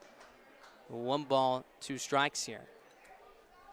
Pitcher Roland does not seem to like the call as he takes a step off the mound, walks to the right, now climbs back on and comes set from the first base side of the rubber. He winds, 1-2, swinging a chopper that hits the bat twice, rolls down the first base line and will go foul. Count stays at 1-2 right there. And again, that one had some English on it. Bowling, the right-handed hitter, checked his swing. It was put in play, and then as he stopped his bat, the ball hopped off the ground and hit his bat again. And as the ball rolled down the first base line, it rolled into fair territory, then back out of play into foul territory with some strange spin on it. The head coach, Jared Molden, is going to come out. And again, if the hitter in Bowling makes contact with the ball out of the right-hander's batter's box after it's put in play, he would be out. But in this case, he stayed in the batter's box, and the ball just hopped up off the ground. It went off his bat again. As Molna will head back to the dugout here, so it will still be a foul ball here. Again, a strange play right there. Had some English on it as it was spinning every direction you could think of. Went foul, then fair, then foul again. So 1-2 the count here as Bowling digs back in, first base side. Rolling, going from the windup here with nobody on. Shakes once, now twice, now steps off here. Going to reset with his catcher and Ibach. Bowling steps out of the box, takes a practice swing, now steps back in. Open stance from the right side, swinging a blonde-barreled bat today as Roland delivers the next pitch. Breaking ball misses down, away ball 2. 2-2. Good job by Bowling laying off of that one. A breaking ball that started on the outside corner, then fell off down and away. Count even at 2 now. Roland kicks, fires, pitch, swing and a miss. 4 strike 3. Climbed the ladder on a fastball, blew it by Bowling for out number 2. Second strikeout of the night here for Roland as that brings up Drew Miller to the plate. Miller 0 for 1. Had Bowling in scoring position at second base with 2 outs and hit a line drive right at the shortstop and Hardy. Coming into tonight with 10 RBIs on the year as the first pitch is on its way. Swinging a ground ball softly hit right side. McAdoo plays it off the first base bag. Will backhand it, throw to his covering pitcher on Roland, who applies the tag of the bag, and that will retire the side. But the Saber Dogs pick up 2 runs here in the bottom of the third inning, thanks to the errant throw, pickoff attempt from Roland, and the RBI single from Bo Brewer, who extends his hitting streak to 11 games. We head to the top half of the fourth, a third of the way through this one here at Corbett Field. 3-0 Souris Valley. Saber Dog fans, be sure to stop down to OK Automotive in Minot to register for your chance to win a 10K golf cart giveaway. If a Saber Dogs player hits a ball through the home run target beyond the left field fence, one lucky fan will drive home in a brand new golf cart courtesy of OK Automotive. Register in store today. Hey Saber Dogs, the team has teamed up with Circle Sanitation to bring the fans a Minot Mallards Throwback Jersey Night. The Saber Dogs will play in these exclusive jerseys while a silent auction will be held throughout the game. The proceeds will go to the Cheering for Chance fundraiser. The team starts at 7:05 and the Dogs will be playing against the Badland Big Sticks.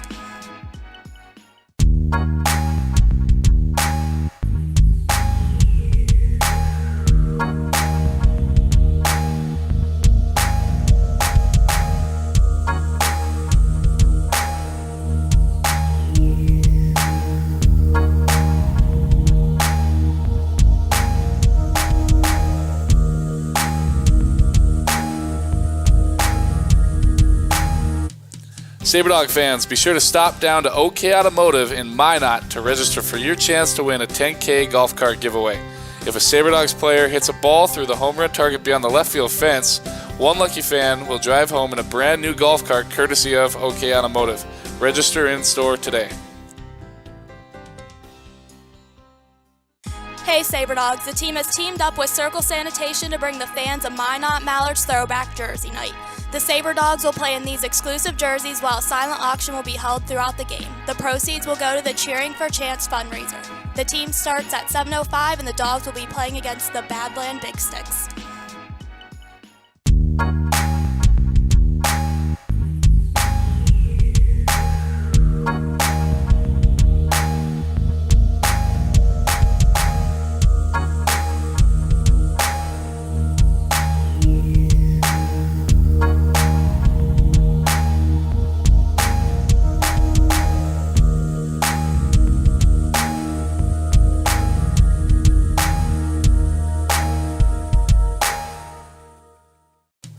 SaberDog fans, be sure to stop down to OK Automotive in Minot to register for your chance to win a 10K golf cart giveaway. If a SaberDogs player hits a ball through the home run target beyond the left field fence, one lucky fan will drive home in a brand new golf cart courtesy of OK Automotive.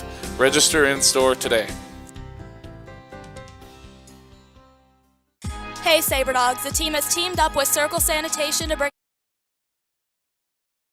in here as the first pitch on the way to McAdoo is down and away, ball one. 1 ball, no strikes to count. So we'll wait on the official score on that one. They could mark it an error on the shortstop Melman who kicked it. But then again, a tough break, a tough play. So the 1-0 is down and away, ball 2, 2-0. I don't know if you can really knock Melman for that one as the ball went off his glove and he was just finishing his running motion. It looked like, at least from this angle, as it had to have rolled off of some moving body part as it kicked hard out towards the gap in left center field. As the 2-0 to McAdoo is on its way, swinging a soft chopper down the third base side and foul for strike one. 2-1 the count. So 3-1 Saber Dogs now here in the top of the fourth inning. Good start here for the Sasquatch as they look to get back into this one. Hammerly kicks, fires the 2-1. It's outside, ball 3. 3 balls, 1 strike to count. And as Molna was waving Parker around, which he did quite early, you should have seen the third base dugout for the Sasquatch. Everyone was ready for it as the next pitch is a front door breaking ball in the inside corner for strike 2, 3-2. They were lit up, jumping up and down as they watched their teammate round third and head for home. It was a fairly close play at the plate as the 3-2 pitch is on its way. Swinging a comebacker right back to Hammerly, who fields it with 2 hands, shortens up, flips to first in time for out number 1. So a 1-3 put out. Good bounce back for Hammerly. That brings up Cade Stuff. And it looks like they will rule that a base hit for Parker and an E6 on the shortstop and Melman as it rolled towards the track in left center field. So no inside the park home run for Parker, at least for now. Again, we'll continue to review it here. Either way, quite a play. And what matters the most is it was a run scored here for Spearfish. Cade Stuff now at the dish, swinging from the left side. Hammerly's first pitch is a fastball up and in, ball 1. 1 ball, no strikes. After Stuff, it'll be Crossley, then Ibach. Hammerly already set, coming from the windup on the first base side of the mound. As he twists and delivers the 1-0. Swing and a miss. Fastball inside, strike 1. 1 ball, 1 strike. Good crowd on hand tonight. About 50% of the grandstands vinyl plate filled. I'll give it 65, in fact. First base side packed down the VIP with the VIP tables as well. 1-1 pitch from Hammerly, down low, ball 2. 2-1. Saber Dogs had quite a crowd in yesterday's ball game. Again, absolutely season high. Everyone was quite loud last night into that ball game. A close one, an 8-7 loss. So the 2-1 is a fastball in the outside corner, strike 2. 2 balls and 2 strikes. The attendance was recorded at 716, so that'll be a season record here at Corbett Field so far. Again, still very early, but you love to see it. Count even at 2 here. Stuff. Well, waits the pitch on the way from Hammerly. It's a fastball up and away, ball 3. 3 balls, 2 strikes. So Hammerly in the same area in terms of his pitch count that he was back in his last outing on the first. About 58 pitches currently. 60 on its way. 3-2 pitch on the way. Breaking ball, broken back. 1 hopper off the glove of a sliding Brewer. Picked up by the second baseman Moore. Throw is wide as Hammerly cannot pick it up cleanly. Luckily, the catcher and Hannigan's backing up. He's going to take it to the first base bag and tag Stuff right here saying he did not touch it. The first base umpire and Crow will say he is safe. So again, quite an interesting play right there. It was a broken bat one hopper to the first baseman Brewer, tried to slide to his backhanded side, went off his glove. The second baseman Moore was there to back it up, picked it up and spun and threw it to first. Hammerly, meanwhile, was sprinting towards the bag trying to cover. It was just a bit out of his reach. Then Hannigan was backing up the play, picked it up, took it to the bag, thinking that Stuff did not touch first base, tried to tag him, but the appeal was not overturned. As Crowell, the first base umpire, said he was safe. So he'll be at first base. They're going to mark that an infield single for Stuff, as that brings up Matt Crossley, the DH. First pitch is a breaking ball in the inside corner, strike one, 0-1. Saw a very similar play about a week ago here at Corbett Field. If I remember correctly, it was when the Saber Dogs were playing the Big Sticks. It was a one-hopper off the shin of Drew Miller that rolled over to the second baseman Moore, who threw to Morrow covering first base. So the next pitch is just a bit outside, ball one, close spot, 1-1. And Morrow was able to apply the tag to the bag in time as that ended that inning. That was basically the same play right there. Again, very difficult, a lot going on. Hammerly trying to cover, could not reach for it. So the 1-1 is swung on and fouled straight back for strike two, 1-2. And again, that was probably the first time I had called a play like that over like 65, 75 games about. And now we've seen it twice in 2 weeks here. That's baseball for you. So Crossley looking to keep the line moving here for the Sasquatch. He represents the tying run. Hammerly leads it for the sign, comes set from the first base side. Lifts and fires. The next pitch is swung on and popped up, foul to the right side. 1 ball, 2 strikes.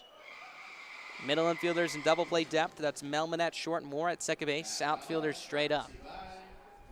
3-1 Souris Valley, top of the 4th inning. 1 run already in on Ben Parker's long trip around the base paths.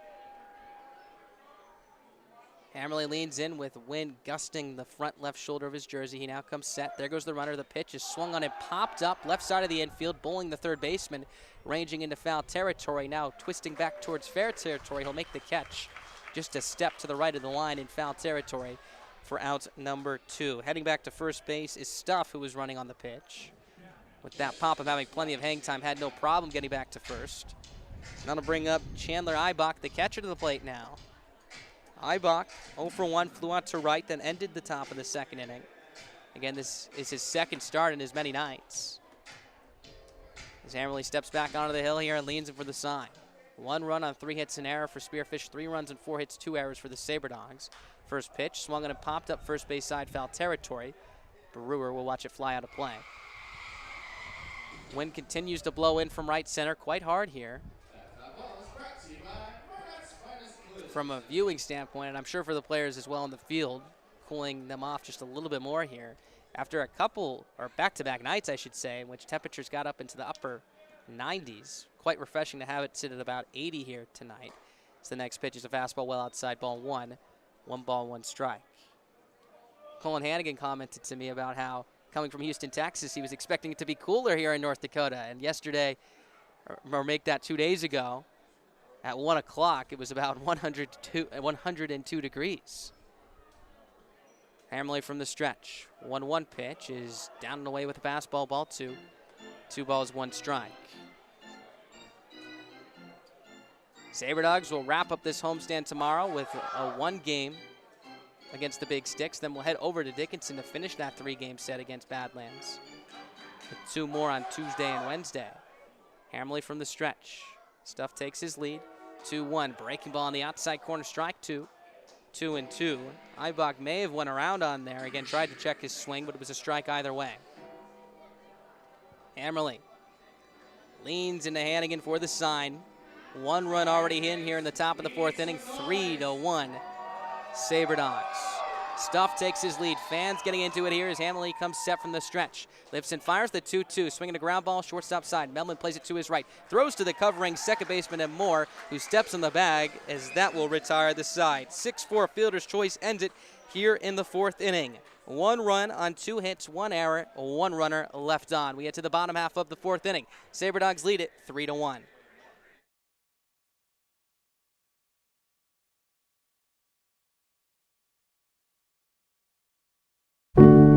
In In times like these, it's good to know there's a place where people know who you are, no matter how long you've been gone.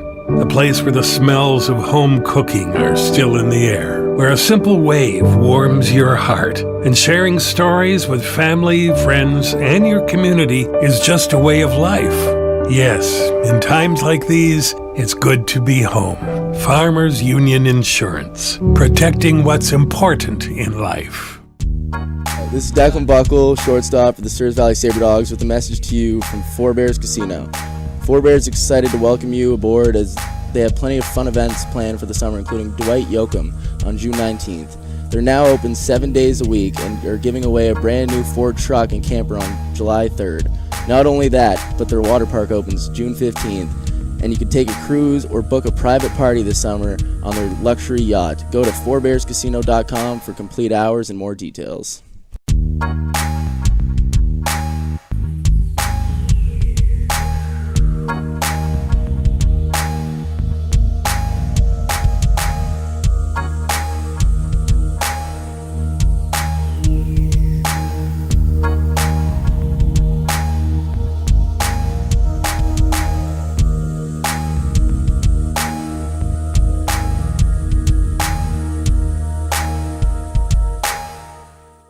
Field 3-1 Saber Dogs as we enter the bottom half of the fourth inning. It'll be Colin Hanniger, the catcher, to lead it off here against Roland. The first pitch is swinging a ground ball down the third base side and foul.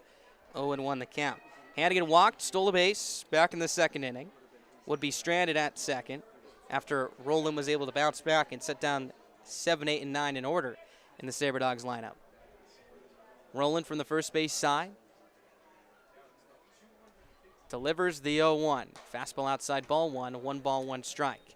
So we do have a scoring change here on what was initially ruled a single and an E6 that allowed Parker to circle the bases as the next pitch is a strike on the outside corner, 1 and 2. That has now been changed to an inside the park home run.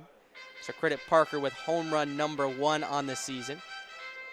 Is that to put the Spearfish Sasquatch on the board in the top of the fourth. Next pitch to Hannigan is a breaking ball on the outside. No, outside, make that ball 2.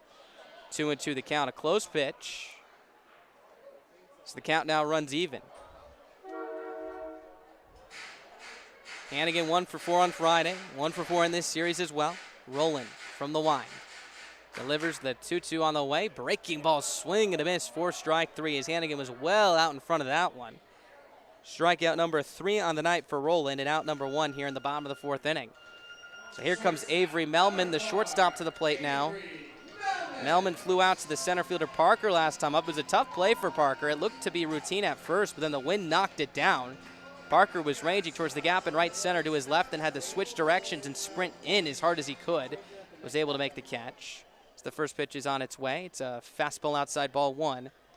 1 ball, no strikes to count. On deck, Ethan Moore, then Reese Anderson. And then it'll be the top of the lineup for Souris Valley. First time Roland has been able to retire a leadoff batter in any inning tonight. Came on that strikeout to Hannigan moments ago. Next pitch up and in, ball 2. 2 balls, no strikes.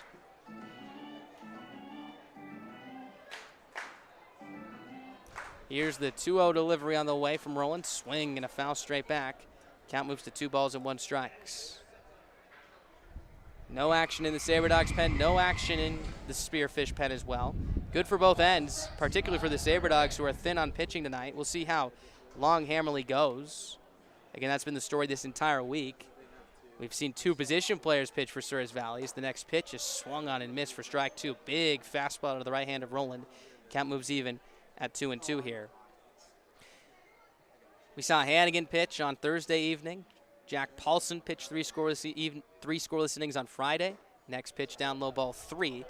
3-2 the count. And in both of those games, the Saber Dogs were able to win. Again, in those 2 games combined, they scored a combined 34 runs, so that helps out. As the 3-2 pitch is on its way. Swinging a comebacker back to Roland, who stabs it on 1 hop, shortens up, flips to his first baseman in McAdoo. In time, out number 2, 1-3 put out. We've seen a lot of balls back at both pitchers today. 2 against Roland, 1 off the bat of Alan Greer, the other just there against Melman. Also saw 1 off the bat of McAdoo back in the 4th inning against Hammerly. So that's 3 here tonight. So here comes Ethan Moore with 2 away now. Moore 0 for 1, struck out swinging in the second inning. Rolling first base side. Wines first pitch. Down in the dirt with a breaking ball, ball 1. 1 ball, no strikes to count here. Infield playing Moore straight up, outfield as well. Moore a right-handed hitter with a slightly open stance. Here's the 1-0 on the way. Breaking ball bites the inside corner, strike 1. 1-1. Looks like he's pulled out a curveball here. Again, had a breaking ball before, but it looked like it had more sharp horizontal movement. This one a little bit more of an arc on it as the next pitch is down the way, ball 2. 2-1.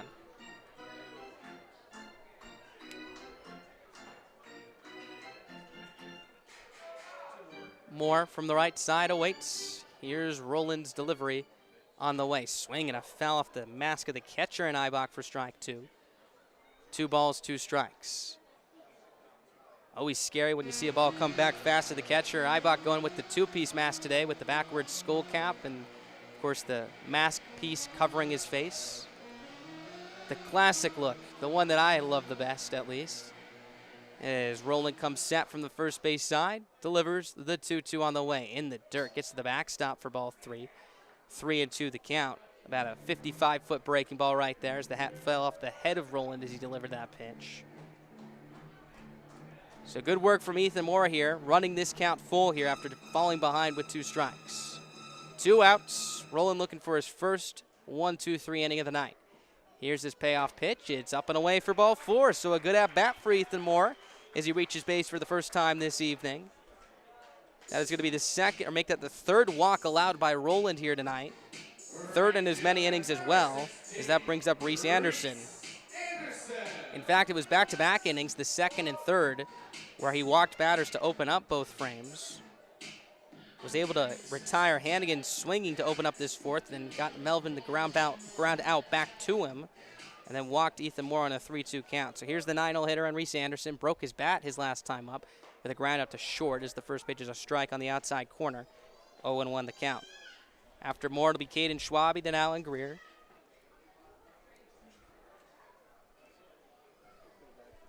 Anderson digs back in. Speedy right-handed hitter in right field tonight, as he has been for the last 2 evenings. Roland from the stretch. Long hold here, a move to first base, back in safely goes Moore. Infield playing straight up with 2 away, outfield, same story here. Shadows creeping in from right center, just about 6:51 local time as the next pitch is a strike on the outside corner, knee high, 0-2. Again, first pitch was at 5:35. Normal time is about 7:05, which is about 15 minutes from now. So we'll see how the lighting plays a role in this ball game here this evening. As Roland comes set from the first base side, fires the 0-2 on the way. Swinging a comebacker right back to Roland again, who snags it with one hand, shortens up, flips to the first baseman, McAdoo, and that'll be in time to retire the side. Pitchers are athletes. They've been fielding their position tonight as we head to the top half of the 5th inning. Saber Dogs up 3-1. The horse that make that, the Sasquatch will send up 8-9-1 when we come back.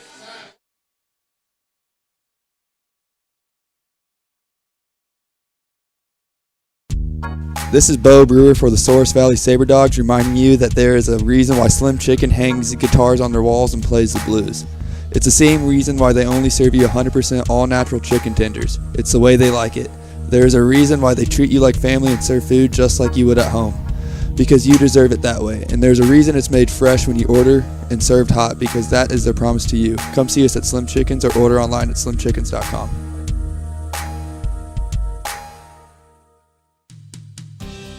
This is Caden Schwabe, an outfielder for the Souris Valley Saber Dogs, reminding you that your favorite ball club is on all social media platforms, including Instagram, Twitter, and Facebook. Make sure to follow for starting lineups, score updates, and all of the exclusive Saber Dogs content you'll need for the summer. Follow us at SV Saber Dogs and use the hashtag SCODogs.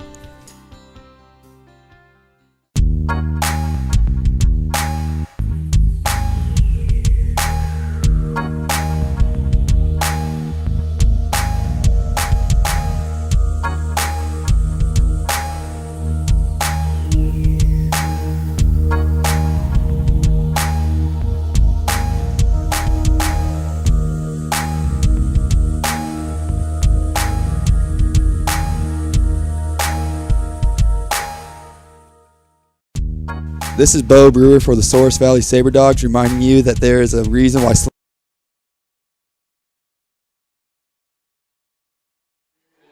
Top half of the fifth inning, 3-1 Saber Dogs here as we're just about halfway through this one. Austin Hammerly out for his fifth inning of work as here comes pitch number 70 on the night.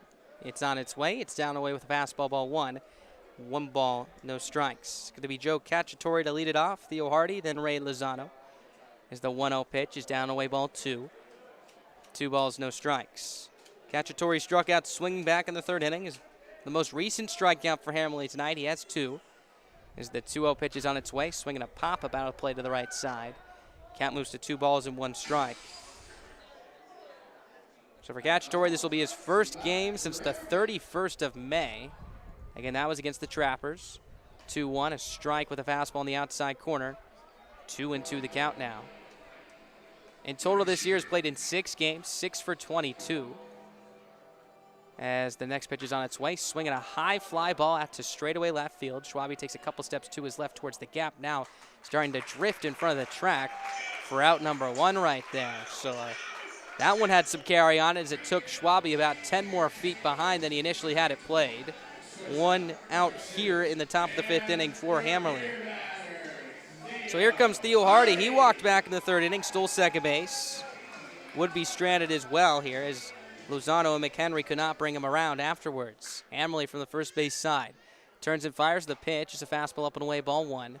1 ball, no strikes. So after seeing 15 combined runs yesterday and 13 combined runs in game 1 on Friday, very low scoring affair here. Just 3-1 Saber Dogs in the top of the 5th. So the next pitch is down away, ball 2. 2 balls, no strikes. But we talked about it a lot yesterday, and it's really been a theme this year for the Saber Dogs and their opponents when they're playing them, of course, is late scoring. It's gotten out of hand late in the last 4 or 5 games the Saber Dogs have been involved in as there's a pitch outside, ball 3. 3 balls, no strikes. Of course, the most prime example was the 21 runs put together in the 7th, 8th, and 9th innings back on Thursday night in Caspers. The next pitch is a perfect break ball on the outside corner, backdoor pitch. Strike 1, 3-1. Here's the 3-1 delivery on the way. Breaking ball misses outside, 4 ball, 4. So it'll be the second walk allowed by Hammerly in this ball game, both of which have been to Theo Hardy, which is a tough task for opposing hitters against Hammerly, at least early on in this season. As we mentioned, had not walked a hitter this year through his first 3 outings, through his first 10 innings of work. He's walked 2 here tonight. He's also struck out 2. Runner on first, 1 away. Here's Ray Lozano. He's 0 for 2.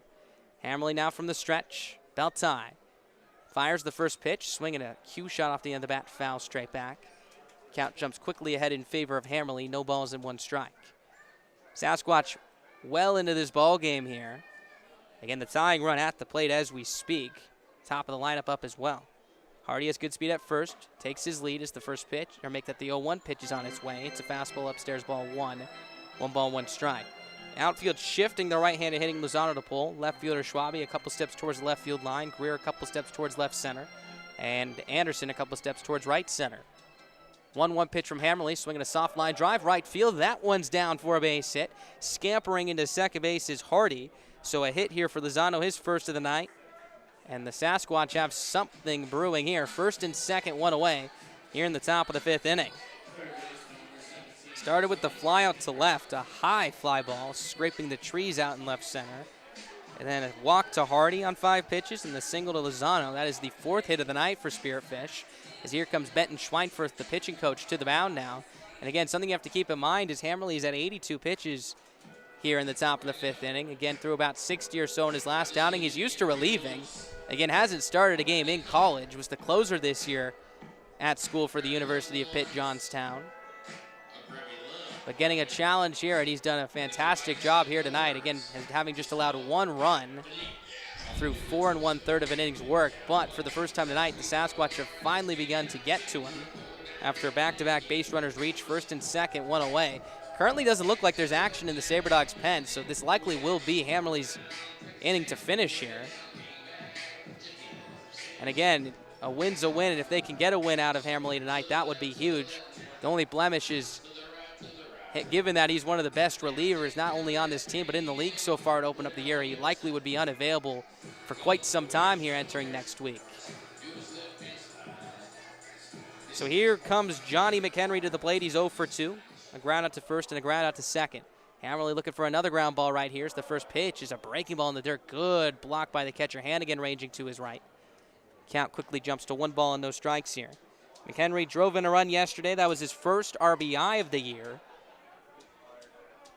Jared Molna and the rest of his crew looking for a big base hit from him right here. Tying run at first base. Go ahead run at the plate. Hardy takes his lead from second. Lozano from first. A 1-0 from Hammerly. Swinging a hard ground ball past a diving Brewers. That's inside the first base line and will roll towards the right field corner. Here comes Hardy around to score. Molna raving Lozano around. The throw just getting back in. Lozano will score into third base. Standing up with a game-tying 2-run triple is Johnny McHenry. And we are knotted at 3 apiece. A hard-hit ground ball down the first base line. Bo Brewer gave it his best effort, ranging to his left. Laid out for it. Was a couple of feet out of his reach. And this one ricocheted, or I should say, rolled all the way down into the right field corner. And Anderson, who was playing about straight up in right field, was a long run for him to get it, which allowed both runs to score with ease. And McHenry to scamper into third base standing up. So now McHenry's 90 feet away, representing the go-ahead run here in the top of the 5th inning. As that brings up the daunting Ben Parker to the plate now, who's 2 for 2, a single and an inside the park home run back in the 4th. First pitch is down and away for ball 1. 1 ball, no strikes now.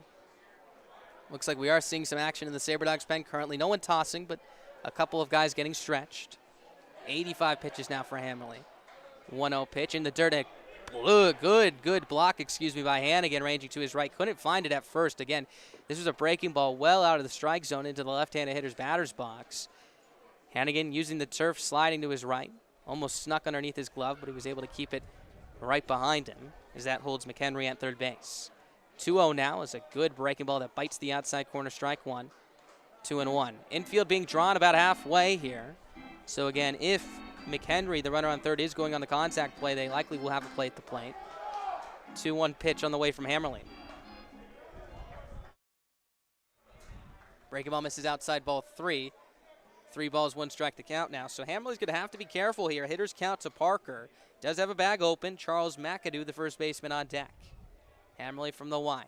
Delivers the 3-1. It's a breaking ball at the knees over the middle third of the plate for strike 2. Good pitch. Count now runs full at 3 balls and 2 strikes. Hammerly looking for a big out number 2 here to hold McHenry at third base. He twists, tosses his payoff pitch in the way. Check swing. Did he go around? Appeal to the second base umpire, and Krause says he does not go. A close pitch either way, as that'll be ball 4. Second walk of the inning. Third allowed tonight from Hammerly, as that will set up a runners at the corners 1-out spot here for Charles McAdoo, who's 0 for 2 today. McAdoo came up to the plate with a runner in scoring position back in the first inning. That was Parker, and hit a soft ground ball at the second baseman Moore, Ethan Moore, who made a fantastic play, flipping it to the first baseman Brewer to retire McAdoo by a half a step. That saved a run. First pitch on the way, swung on and fouled right back to us, straight back. If it weren't for the net, I'm catching that one, Ballard. Strike 1, 0-1 the count.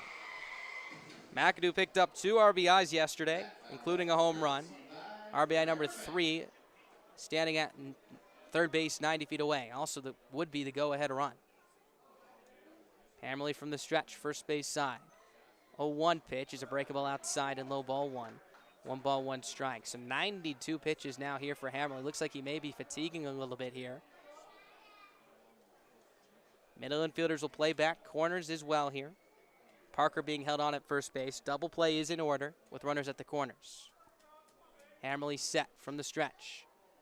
Lifts, fires the 1-1. Big swing and a miss on a fastball inside for strike 2. 1 ball, 2 strikes. McAdoo cocks his head to the left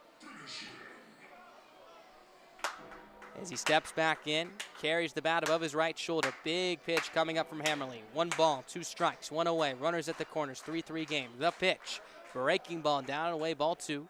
2 balls, 2 strikes. Saber Dogs led 3-0 through 3, but 1 run in the top of the 4th for Spearfish on the inside the park home run from Parker.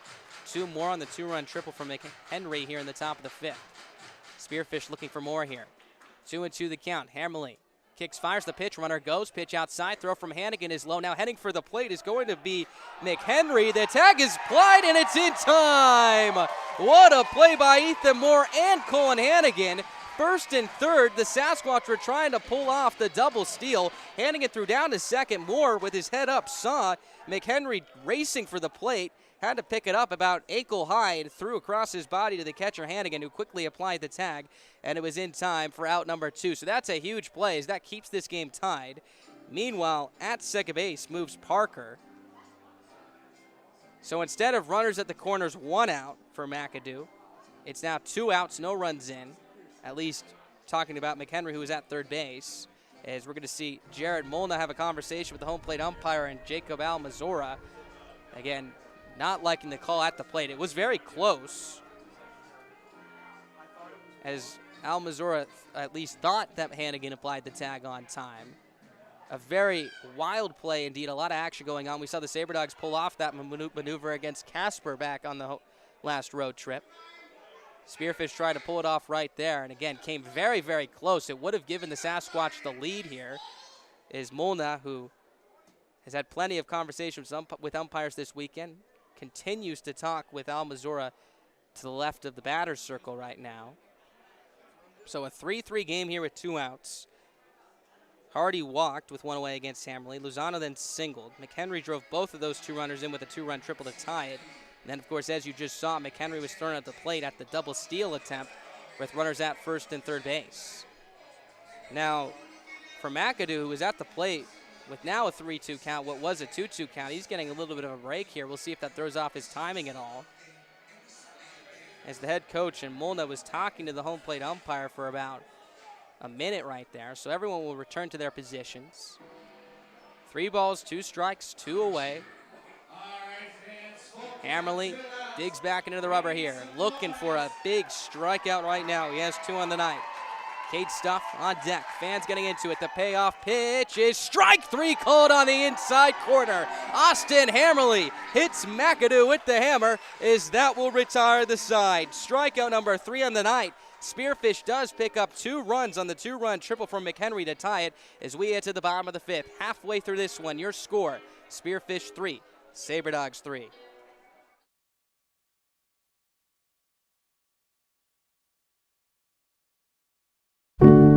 In times like these, it's good to know there's a place where people know who you are, no matter how long you've been gone. A place where the smells of home cooking are still in the air, where a simple wave warms your heart, and sharing stories with family, friends, and your community is just a way of life. Yes, in times like these, it's good to be home. Farmers Union Insurance, protecting what's important in life. The Glenburn Fire Department will be joining the Souris Valley Saber Dogs at Corbett Field this Thursday for Past the Boot Night in an effort to raise money to help them recover from a devastating fire at their station. As a community, let's show our support for the fire department. The game starts at 7:05 against the Wheat City Whiskey Jacks.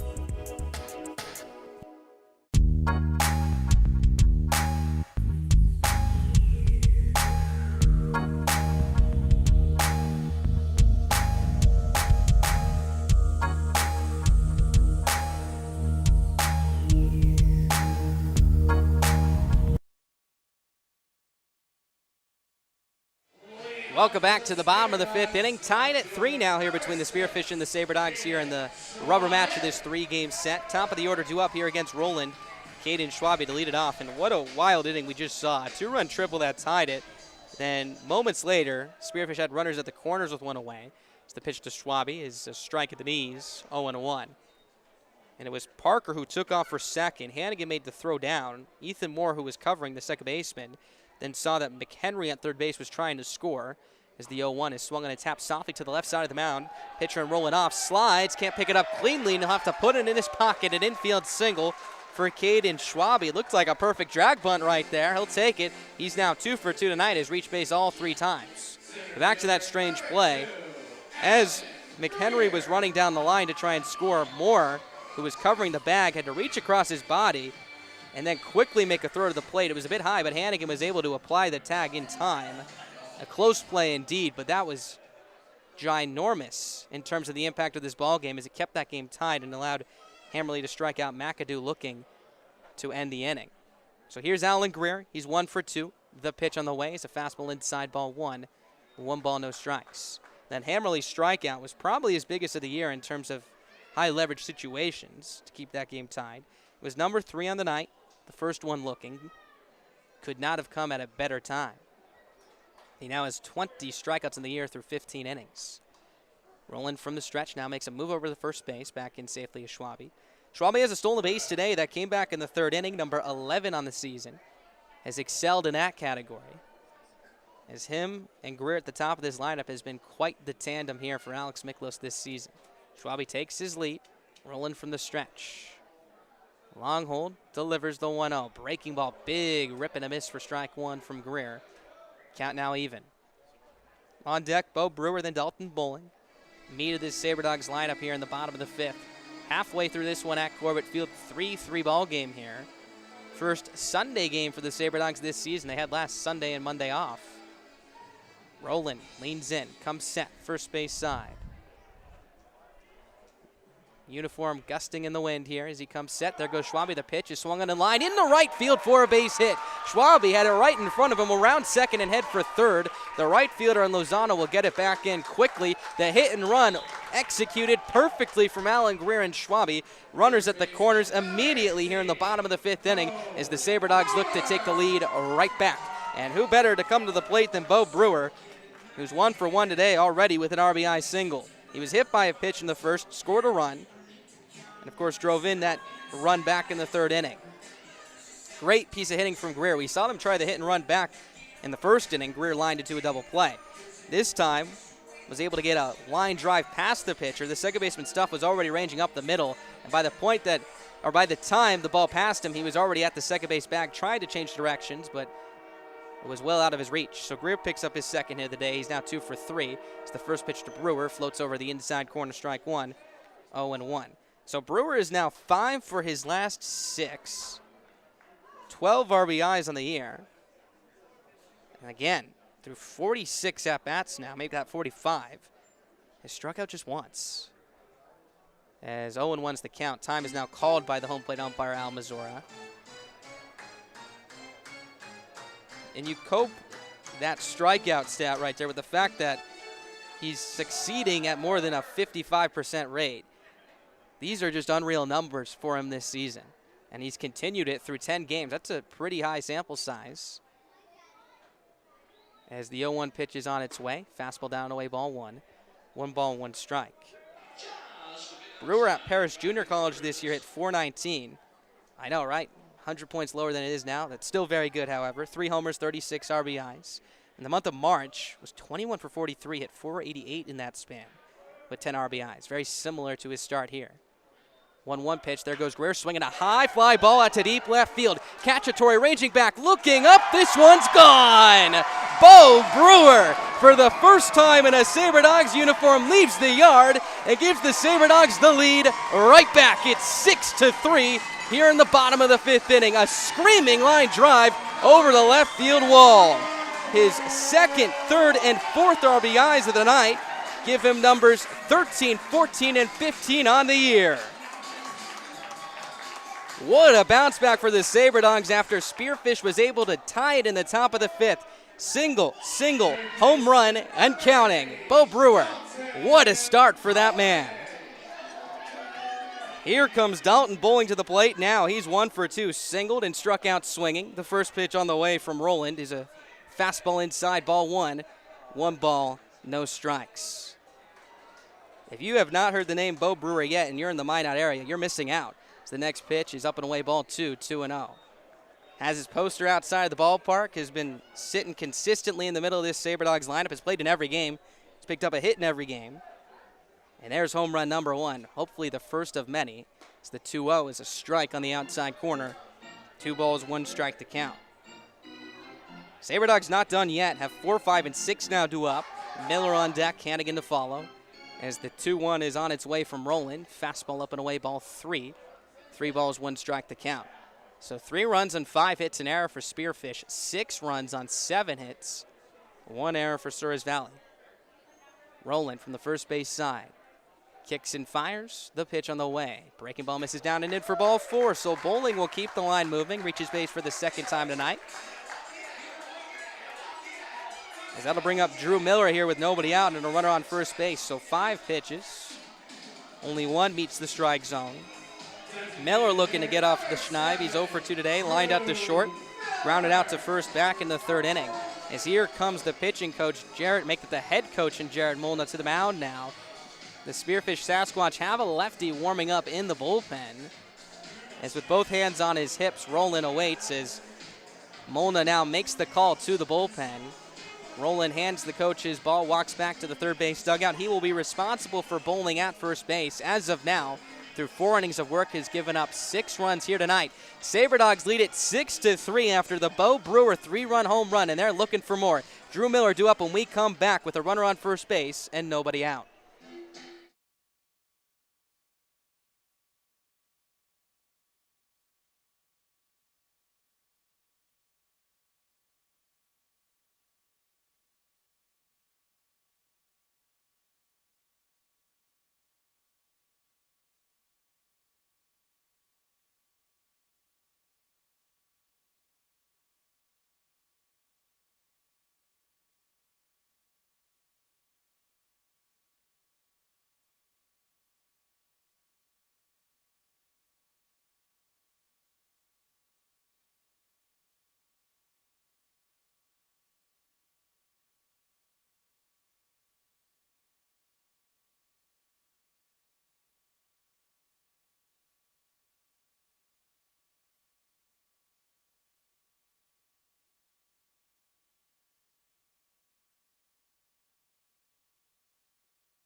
Welcome back to Corbett Field. Runner on first, nobody out. Drew Miller at the plate. Lefty on left. New pitcher Jack Van Doren for the Sasquatch. The first pitch is a fastball outside, ball 1. 1-0. Again, Van Doren relieving Roland, the starter. Sawyer Roland, who went 4 innings, allowed 6 runs. He's responsible for bowling at first base. As Van Doren comes set from the stretch. Fires the 1-0. Fastball gets away from the catcher. Ibachus was down and away. Heading into second base, standing up goes Bowling. So he'll advance on the wild pitch. 2-0 now the count here on Miller. Van Doren coming from an interesting angle here from the left side. Very reminiscent of Jake Diekman, reliever for the Oakland Athletics, coming from the side. Also closed off stance on the mound. So very hard for the left-hander and Miller to pick up. For Van Doren, this will be his 3rd outing of the year. He's given up 5 runs through 2 innings of work. Has struck out 2 batters and walked 2 in that span. Last appeared on June 1st against the Trappers, in which he gave up 2 earned runs through an inning of work. So Bowling in scoring position at second base. He takes his lead. 2 balls, no strikes, the count to Miller. Van Doren comes set from the stretch. Delivers the 2-0. It's a fastball that misses down away, ball 3. 3 balls, no strikes with the catcher and Colin Hannigan on deck. Avery Melvin in the hole now. So the Saber Dogs jump right back on the board thanks to the 3-run home run from Bo Brewer. He's driven in 4 of the 6 runs tonight for Souris Valley. 3-0 pitch on the way to Miller, taking all the way. It's a fastball over the heart of the plate for strike 1. 3-1. So Brewer came in with 11 RBIs tonight. Picked up number 12 on the single in the 3rd. And then RBIs 13, 14, and 15 on that 3-run home run. Adding to the pile, he's now 6 for his last 7 over the last 2 nights. Van Dorn from the stretch. Kicks, fires, the 3-1. Swing and a miss, sweeping breaking ball that Miller was out in front of. Count now runs full at 3 balls and 2 strikes. So now the lines, 3 runs on 5 hits, an error for Spearfish, 6 runs on 7 hits, 1 error for Souris Valley. Wind continues to blow in from right center. Van Dorn leads it for the sign and comes set from the first base side of the rubber from the stretch. Lipson fires the payoff pitch on the way. It is outside and low for ball 4, so Miller will take the walk. Back-to-back free passes given up by the Sasquatch. As the Saber Dogs look to add on more here. First and second, nobody out. And again, on the cusp of another big breakout inning here. We have seen plenty of those this season. Multiple innings, several I should say, of 7 or more. Currently have 3 here. Van Dorn looking for a ground ball double play to quickly stop the momentum here. Bowling takes his lead from second, Miller from first. Hannigan 0 for 1 today. Walked and stole a base as the pitch is down low, ball 1. 1 ball, no strikes. Righty warming up at the pen for the Saber Dogs, and as we mentioned, Souris Valley short on pitching. Austin Hammerly's night is likely done through 5, and again, really good work from him, especially given the fact that he's not used to going deep in the ball games. Allowed 3 runs. Still 1-0 is a strike with a fastball, count even at 1 ball and 1 strike. But if the Saber Dogs can get a healthy lead, Alex McMills would likely be more comfortable in bringing in a position player if he needed to. Again, should have at least 1 more pitcher in the pen. Van Dorn from the stretch. Lipson fires, the 1-1 on the way. Fastball outside, ball 2. 2-1 the count. 6-3 Saber Dogs, bottom of the 5th inning. Led through the first third of this ball game, gave it up after Spearfish put up 1 in the 4th and 2 in the 5th. And now have taken the lead back. Van Dorn leans it for the sign, rises and comes set. Here's the 2-1 delivery on the way. Pitch misses down and in, ball 3. 3-1 here, so Saber Dogs being ultra patient. Again, Van Dorn struggling with his command. Has struggled to throw strikes here, walked Miller. Bowling was walked by Roland, which ended his night. Hannigan on the cusp of another one right here. Hitters count for him as well, though. 3-1, looking for something to drive here. Outfield straight up, middle infielders in double play depth. Van Dorn from the stretch again. 3-1 delivery on the way. Is a fastball down and away for ball 4, so 3 consecutive walks as that loads the bags here for Avery Melvin. Avery Melvin looking for his first of the night, has picked up a hit in each of the other 2 games he's played in this year, both coming on Friday and Saturday.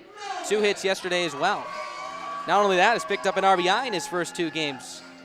So looking to keep both of those streaks alive, could do both of the same with 1 swing right here. Again, the base runners Bowling at third, Miller at second, Hannigan at first base, all reaching via the walk. Corner infielders playing in, middle back. First pitch is swung on and popped foul to the right side and out of play. Count moves to no balls and 1 strike here. So a ball hit to one of the corner infielders. They're very likely going to home plate to try and get the force. Then we'll hope to double off Melman at first base. We saw that yesterday in the top of the 9th inning. Saber Dogs trailing 8-7. The bases were loaded with Shane Sinclair on the mound. As Van Dorn leads it for the side. Set from the first base side. Belts high, delivers the 0-1. Swinging another pop-up to the right side now to play. Strike 2, 0-2. And it was a hard ground ball to Jaden Schaefer, the first baseman, who immediately went to the catcher and Lance McDonald at home plate, who, of course, made the catch, stepped on home plate for the force, and almost in the same motion threw a strike to his first baseman, Schaefer, for the 3-2-3 double play, which at the time was a huge play, given the fact that the Saber Dogs were sending the middle of their lineup up in the bottom of the 9th inning, and that kept the deficit at 1. So the 0-2 is on its way. It's down the way, ball 1. 1 ball, 2 strikes. And in that bottom of the 9th inning last night, the Saber Dogs gave it their best shot. It was Bo Brewer, who was at third base representing the tying run. Chase Keaton at second base, who represented the winning run with 2 outs. But Souris Valley fell just short. Looking for a different result tonight here, up 6-3 in the bottom of the 5th inning. Bases loaded, nobody out. 1 ball, 2 strikes to count here on the right-handed hitting Avery Melman.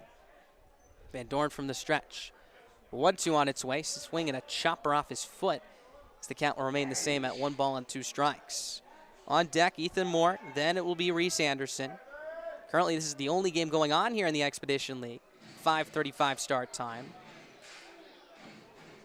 Righty continues to toss down the right field line in the Saber Dogs bullpen. No one up in the Sasquatch pen. Vandor chest parallel to the mound as he leans it for the side. Now he rises and comes set at the belt. 1-2 again is a fastball that misses well outside. Ball 2. 2-2 the count. Melman wearing the high socks today with the white piping. Matches beautifully with the baby blue pants and the baby blue tops. If I had the choice, the Saber Dogs would wear these every day. They are absolutely gorgeous. Saber Dogs introducing them for the first time this year. Only team to wear baby blue pants, if I'm correct as well, here in the Expedition League. So the 2-2 is on its way from Van Dorn. It's down and in ball 3. 3 balls, 2 strikes to count. Back a couple nights ago on Friday, we saw them wear the white bottoms with the baby blue tops. Also a very good look. Sporting a similar look to the Tampa Bay Rays, who have a baby blue top as well that they wear with white jerseys. 3 balls, 2 strikes to count. 3 runs in on the Bo Brewer 3-run jack. Bases loaded, nobody out. 3 balls, 2 strikes. Van Dorn from the stretch. Payoff pitch on the way, swinging a ground ball. Diving stop by McHenry, goes to second for 1. The relay to first is not going to be in time. Run comes around to score, that's bowling. But what a remarkable play by McHenry at third base. He was drawn in, even with the bag, meaning his range was cut down. Made a sprawling grab, diving to his left. Quickly got up and threw from run knee to the second baseman Stuff, who stepped across the bag and made the throw across his body to first. Couldn't get too much mustard on it, so safe at first base was Melman, who runs well. He picks up an RBI. It's now 7-3 Saber Dogs on the 5-4 fielder's choice as Ethan Moore comes up with runners at the corners now and 1 out. And again, McHenry, what a play. You got to tip your cap to that one. Saved at least another run here. And if Van Dorn can induce an inning-ending double play ball, that play just becomes that much more important. So now, Hannigan at third, make that Miller at third base. Hannigan retired on the 5-4 fielder's choice. Melman takes his lead from first. Moore looking for his first knock. He's 0 for 1 as he swings and grounds it to third. Picked up by the third baseman McHenry, goes to the plate. The catcher and Eibach will tag out Miller for out number 2. So a 5-2 fielder's choice. Busy inning for McHenry here. Potentially had a double play opportunity right there. Again, going with the safe choice, just trying to prevent the run. But if he went to the second baseman and Stuff and tried to turn it 5-4-3, the inning could be over. But again, not a bad move right there, trying to play it safe, getting the sure out at the plate, preventing the run in Miller from scoring. So safe at first base is Moore. Melman moves into second base. Here's Reese Anderson with an RBI opportunity. He's 0 for 2, looking for his first ribby of the year. Lefty on right, Van Dorn from the stretch. Fires the pitch on the way. Anderson shows bunt, pulls back as it's well up and away, ball 1. 1 ball, no strikes. Thank you for those of you listening here on YouTube and Mixler. Make sure to comment your player of the game down below. Have a feeling of who it's going to be. Bo Brewer having an incredible night, 2 for 2, 4 RBIs, and a 3-run home run. You can also go with Austin Hammerly as well. He's been really good. 5 really good innings of 3-run ball, excuse me. The 1-0 is inside ball 2. 2 balls, no strikes to count. Schwabe has reached base all 3 times, has a stolen the bag as well. Greer's 2 for 3. Plenty of options to choose from. But surprisingly enough, with how good Bo Brewer has been, he hasn't been up here yet, so good time for him now. 2-0 count here to Anderson. First and second, 2 away, 4 runs in here in the bottom of the 5th. Pitch on its way is down low, ball 3. 3 balls, no strikes to count. So 3 walks already allowed in this inning, combined between Roland and Van Dorn. Anderson could be number 4 here as he represents the 9th Saber Dogs hitter to come to the plate in this frame. Melman takes his lead from second, Moore from first. 3-0 is a strike over the middle third of the plate. Hitters count now at 3 balls and 1 strike. Righty continues to get warm in the pen for the Saber Dogs. No one up in the Sasquatch bullpen. Infield playing back with 2 away. Hitters count for Anderson, who's looking for his first knock of the evening. Both runners will be going on contact. Kane and Schwabe on deck. Here's Van Dorn's 3-1 on the way, swinging a hard ground ball up the middle into center field for a base hit. Melman getting the wave around third. The throw will come into short. A run is in as Reese Anderson checks in with his first RBI of the year, and that extends the Saber Dogs lead. It's now 8-3 here in the bottom of the 5th inning. 5 runs in this frame as the Saber Dogs will now send 10 batters to the plate. Good piece of hitting from Anderson. Got a 3-1 pitch over the heart of the plate. Hit a hard one-hopper up the middle. The second baseman Stuff made a good effort sliding to his right. Went underneath his glove into center field. And Melman, who has good speed and was running on contact, was able to score with ease. Meanwhile, on the play, Moore moves into second base. So Anderson picks up his first hit of the night, second of the season. And again, his first RBI. Here comes Schwab. He opened up the inning with an infield single. Came around to score on the Brewer home run. 10th batter to the plate. First pitch is a fastball outside, ball one. 1 ball, no strikes. 8 runs and 8 hits, an error now for Souris Valley. 3 runs and 5 hits, an error for Spearfish. Lefty on left. Schwabe, slightly open stance. As Van Dorn comes set. Here's his 1-0. It's on the outside corner at the knees for strike one. Looked like a breaking ball. 1 ball, 1 strike. When Spearfish comes back to the plate in the top half of the 6th inning, they'll send up 5, 6, and 7. Cade Stuff, Matt Crossley, and Chandler Eibach do up. Moore takes his lead from second, Anderson from first. Both have good speed. 1 ball, 1 strike. It's the southpaw Van Dorn delivers the 1-1. Swinging a pop-up straight back for strike 2. Good rip from Schwabe. Count now moves to 1 ball and 2 strikes here. So Austin Hammerly, who left this game with a tie game, now is in line for the win, assuming that the Spearfish Sasquatch aren't able to tie this game. Is Van Dorn. Leans in for the side again, first base side. Twirling the ball behind his back. Chest facing the ground. Now he steps up, comes set. Long hold here as he fires the 1-2 pitch on the way. Swinging a soft line drive. The shortstop Hardy slides to his left and makes the catch, and that will retire the side. Saber Dogs pick up 5 runs here in the bottom of the 5th inning as they send up 10 batters to the plate, highlighted by the 3-run home run from Bo Brewer. We get to the top half of the 6th inning. Saber Dogs lead it 8-3.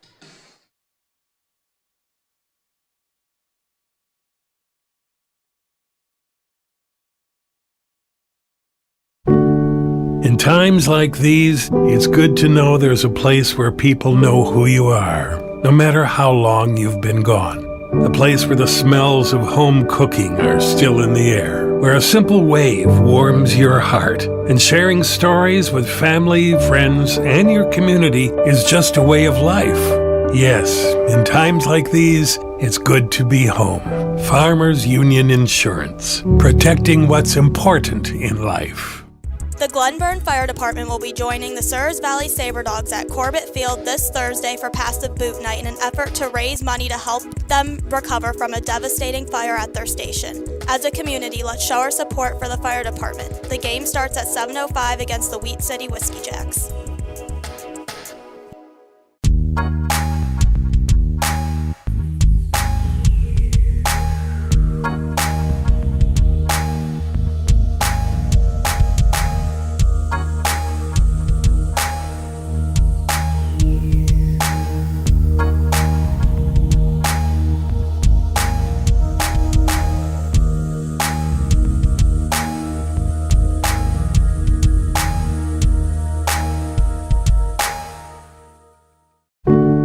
In times like these, it's good to know there's a place where people know who you are, no matter how long you've been gone.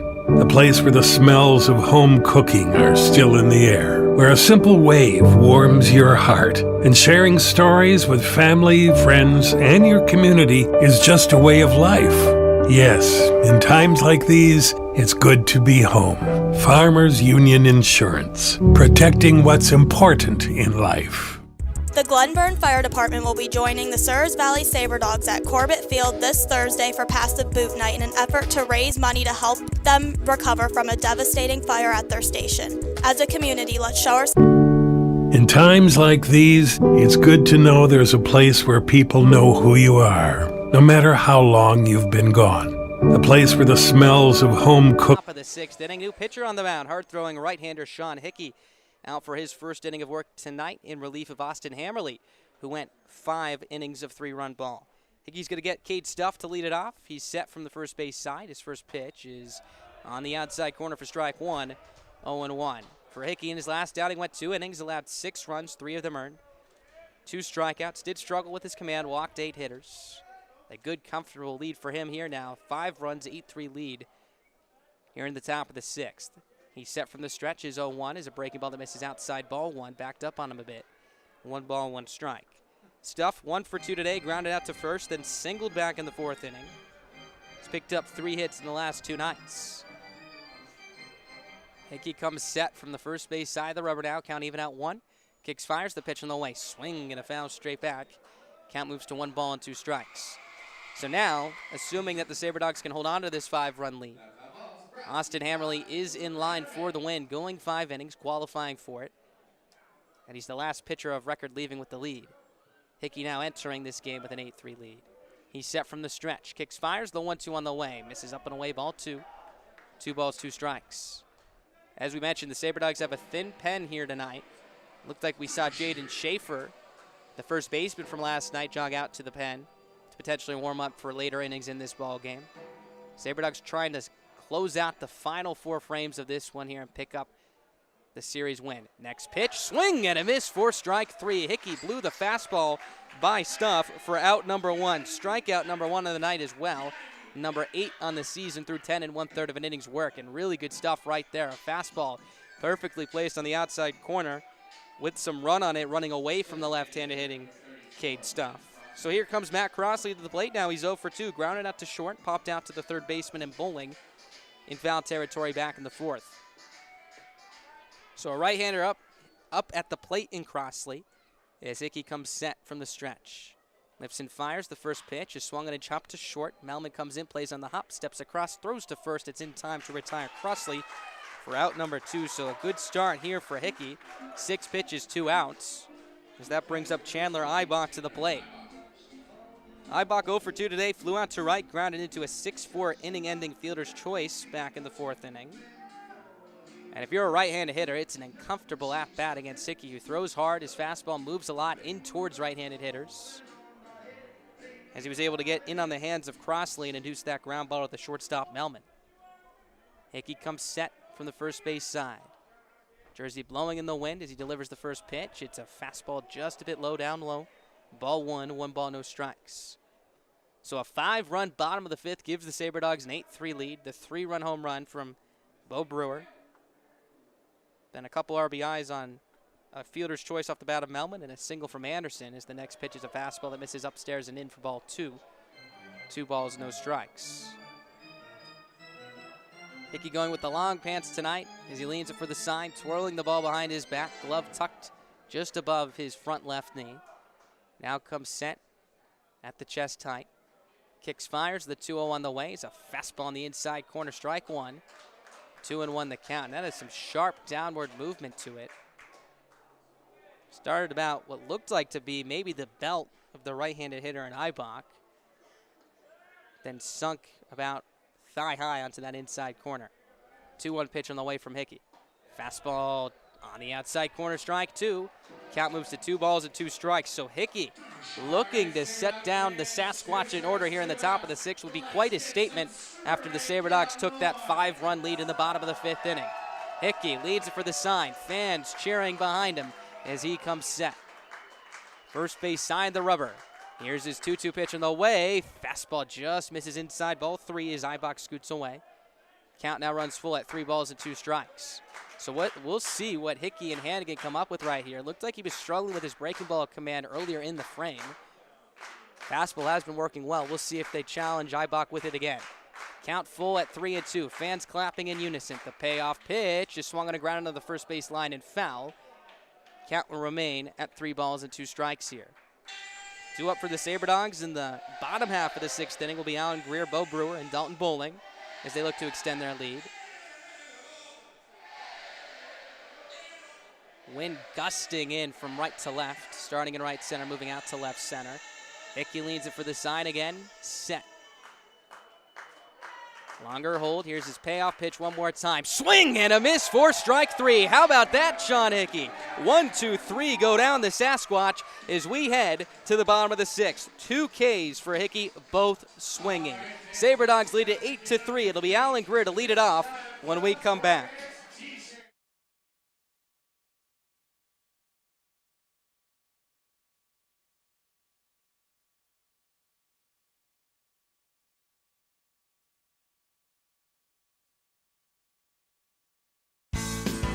Saber Dog fans, be sure to stop down to Capital RV in Minot to register for your chance to win a 15K camper giveaway. If a Saber Dogs player hits a ball through the home run target beyond the left field fence, one lucky fan will drive home with a brand new camper courtesy of Capital RV. Register in store today. The Saber Dogs have teamed up with Don Bissett Motors to bring you Guns and Hoses Specialty Jersey Night. The players will play in these exclusive jerseys while a silent auction will be held throughout the game. There will also be a pregame softball scrimmage between the Minot Fire Department and the Souris Valley Fraternal Order of Police. Game time for the scrimmage is at 5:15. The team will also be hosting Superstars for some family fun entertainment. Come on out to the field to be part of the fun and watch the Saber Dogs take on the Spearfish Sasquatch at 7:05.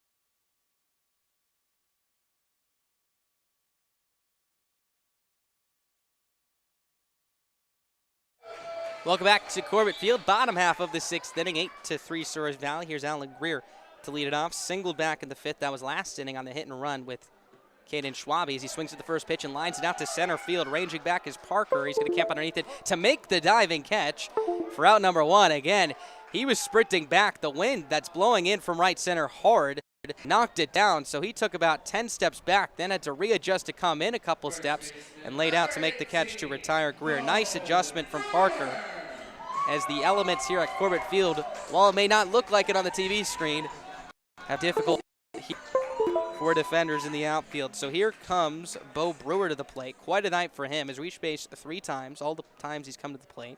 He's hit by a pitch in the first, stole a base and scored a run. The first pitch is down low, ball 1. 1 ball, no strikes. Singled in a run back in the third, and the big one was the 3-run home run in the fifth. Van Dorn leans it for the sign. First base side of the rubber. He kicks, fires. Here's his 1-2. It's inside and low ball. 2 balls, no strikes. So a good start for Van Dorn here after really struggling with his command in that fifth inning. Walked the 2 batters he faced and would promptly give up 2 more runs, both of which were charged to Roland. So the 2-0 is down and in ball 3. 3 balls, no strikes to count. On deck, going to be Dalton Bowling, then Drew Miller, here with 1 away. 8-3 Souris Valley, bottom of the 6th. Saber Dogs looking to take this series. It would be 2 straight series wins for them in a row if they can hold on to this lead. Next pitch, a strike on the inside corner. Hitters count for Brewer, 3-1. The only series they haven't won this year was against the Big Sticks, and they didn't lose it. They split it 1 apiece. It was a 2-game set. They'll face the Big Sticks tomorrow, starting 3 in a row against Badlands. 1 at Corbett Field tomorrow evening at 7:05. 2 more at Dickinson is the next pitch. It's a breaking ball that misses outside, 4 ball 4. A walk to Bo Brewer. He's now reached base 4 times tonight, as that brings up Dalton Bowling with 1 away here. And a lot of right-handed hitters due up here against the left-hander hitter in Van Dorn. Besides Miller on deck, every hitter in this lineup is a right-handed hitter minus Schwabe and Miller. So going to be tough here for this lefty southpaw in Van Dorn. Brewer, who has good speed at first base, will take his lead. Has a stolen base tonight. That was number 8 on the year. As Van Dorn comes set from the first base side, the pitch on the way, swinging a tapper foul towards the third base dugout for strike 1. 0-1 the count. So it looks like Sean Hickey will be coming out for another inning of work. Was very good back in that 6th. Struck out 2 batters, both Cade Stuff and Chandler Eibach, and induced a ground ball out to the shortstop and Melman. Van Dorn leans in for the sign. He comes set. But Brewer takes his lead from first. Move over to first base. Brewer caught in a rundown now as Mac Dew is going to chase him down the first base line, make that the second base, as the throw over to first base is going to be in time, as the first base would make that the pitcher, and Van Dorn applies the tag. So there'll be a caught stealing to Brewer for out number 2. And again, with the lefty on the mound, Van Dorn had Brewer right in front of his eyes. A tricky move to first base, and it caught Brewer red-handed, who wasn't going, but made a slight move towards second base, and by that point he knew he was dead in his tracks, but was able to stay in the rundown for a long time as it went from the first baseman, McAdoo, all the way to the shortstop, Hardy, who ran him back, and then tossed to the pitcher and Van Dorn, who was able to apply the tag. So 2 away now for Dalton Bowling. Base is empty. 0-1 pitch on the way. Swinging a high fly ball down the left field line, well foul. A long strike, too, as that one almost cleared the ballpark about maybe 150 feet to the left of the left field line foul pole. Bowling was well out in front of that one as he's behind 0-2. So Van Dorn looking for a clean inning here in which he would face the minimum. Meanwhile, Bowling looking to reach base for the 3rd time tonight. Van Dorn long looking to his catcher and Eibach as he comes set from the stretch first base side. Kicks, fires, the 0-2. Swinging a high pop-up, shallow left field. McHenry ranging back, so is the shortstop Hardy. It's going to be the third baseman McHenry in foul territory to make the grab, and that will retire the side. So a good bounce back for Van Dorn as he faces the minimum here in the bottom of the 6th. We're heading into the last third of this ball game to the top of the 7th. Saber Dogs up 8-3. An alcohol-related crash will probably happen in North Dakota today, and another will happen tonight. Still, it's pretty common to hear people making light of it like it's no big deal. We can try to laugh it off, but it keeps happening over and over. Impaired driving isn't funny. Always drive sober or find a sober ride. Buzz driving is drunk driving. Brought to you by the North Dakota Department of Transportation through Vision Zero.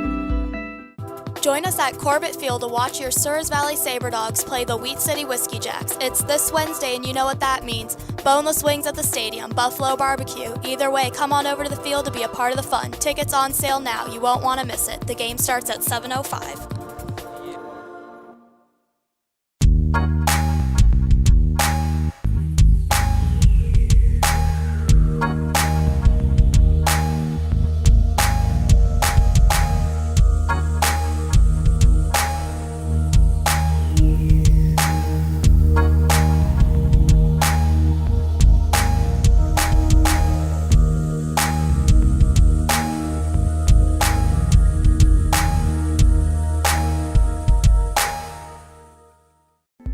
An alcohol-related crash will probably happen in North Dakota today, and another will happen tonight.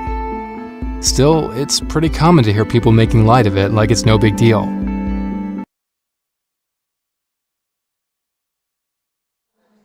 Welcome back to Minot, North Dakota, the Magic City, as we sit here on a beautiful, gorgeous evening at Corbett Field. 8-3 Saber Dogs here as Sean Hickey is out for his 2nd inning of work. We'll get 8, 9, and 1 here in the Spearfish order here as he squats behind the mound and awaits Joe Cacciatore to come to the plate. For Hickey, it was a great top of the 6th inning as he set down the side in order, picked up 2 strikeouts.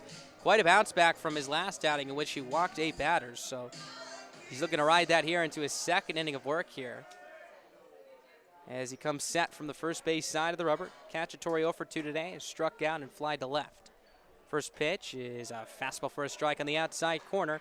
0-1 the count.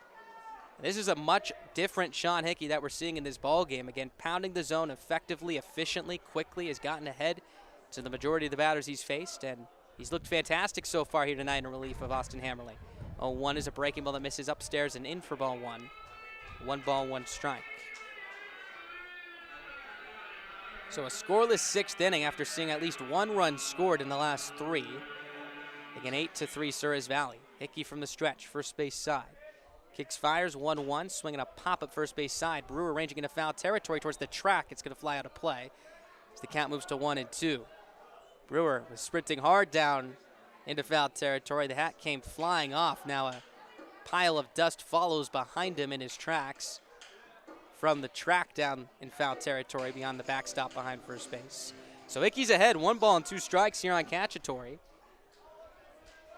as he rises to 2 feet and comes set. First base side of the rubber, lifts and fires the 1-2, swinging a line drive right at the second baseman Moore, who has it played perfectly as he squats down to make the catch chest high for out number 1. So 4 consecutive batters retired for Hickey as that brings up the 9-hole hitter, Theo Hardy, to the plate. Hardy's walked twice today, is yet to record an official plate appearance. Also stole the bag in the 3rd inning.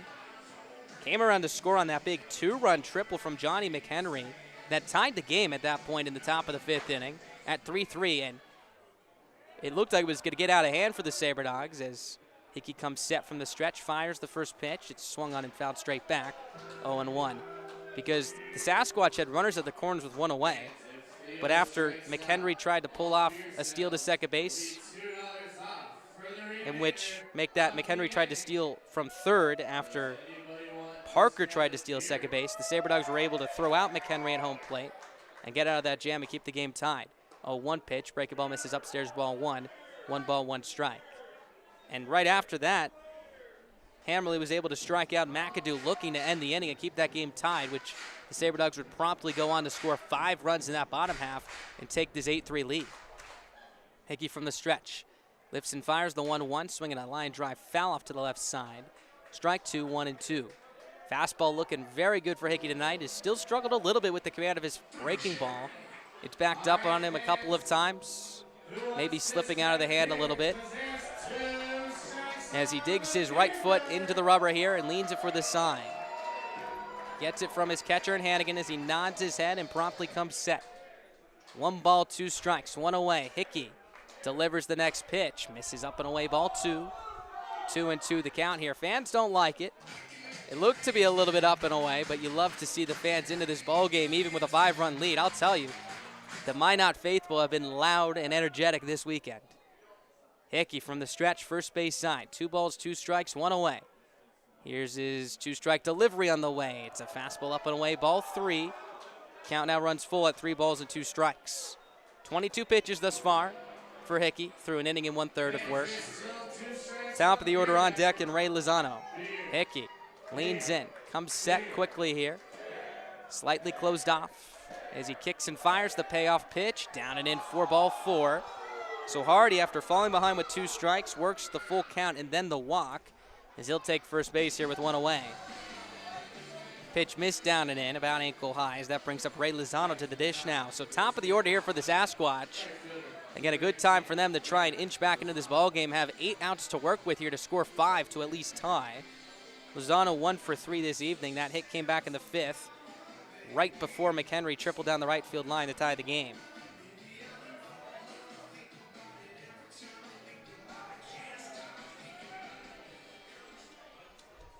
Hammer make that. Hickey comes set from the stretch, looking for a double play ball.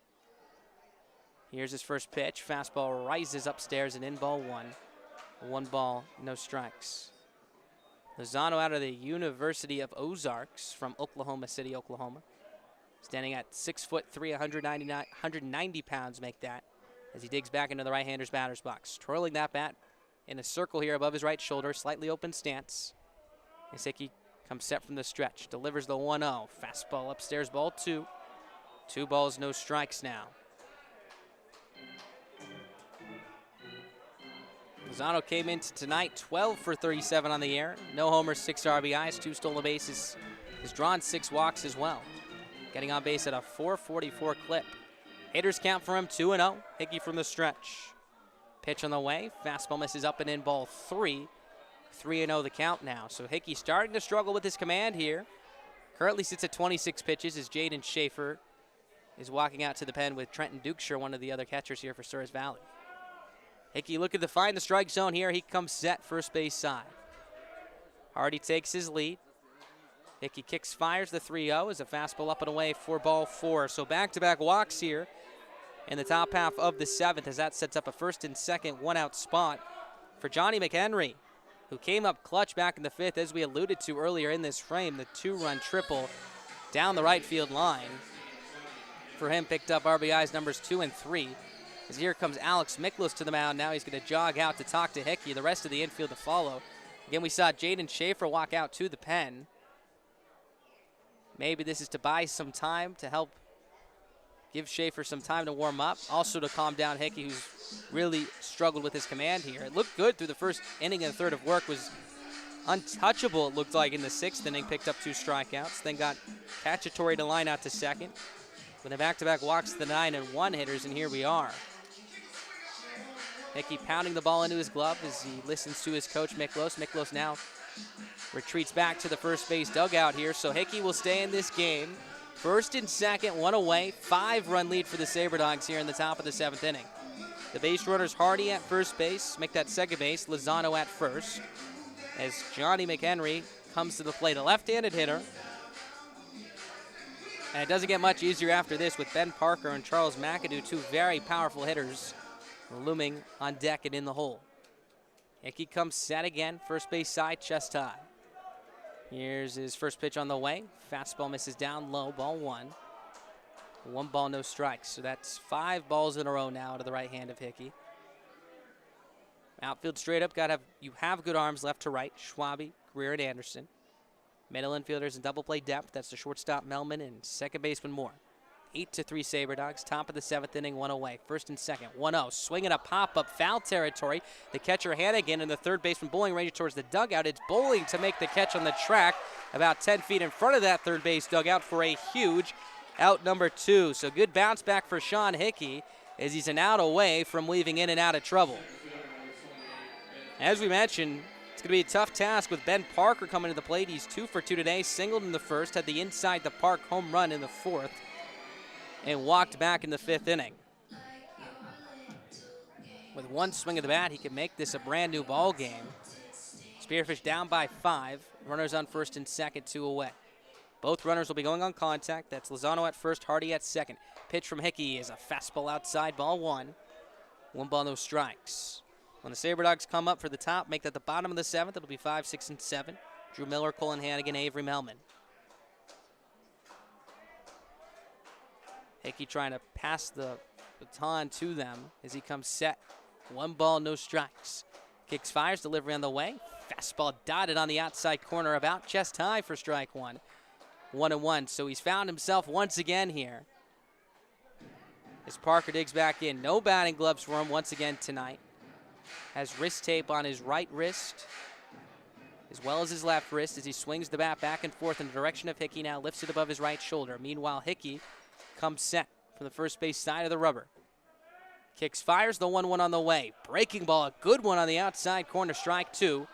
Count moves to 1 ball and 2 strikes. A huge pitch from Hickey right there to climb ahead of Parker. Hickey has 2 strikeouts on the night.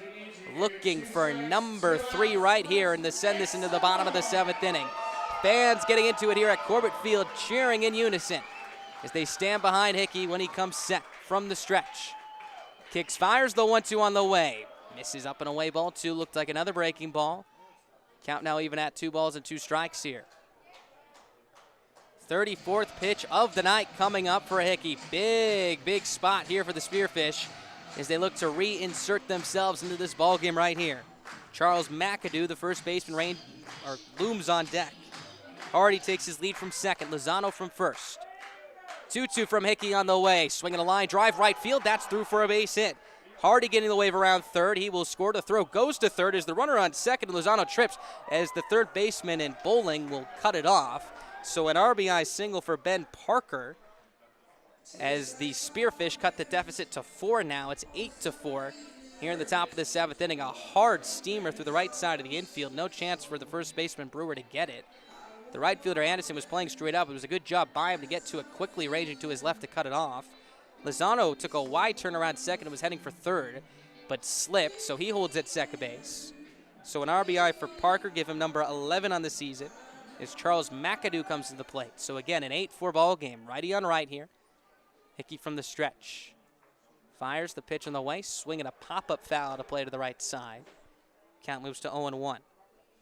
McAdoo 0 for 3 today after going 2 for 4 yesterday with a home run and 2 RBIs.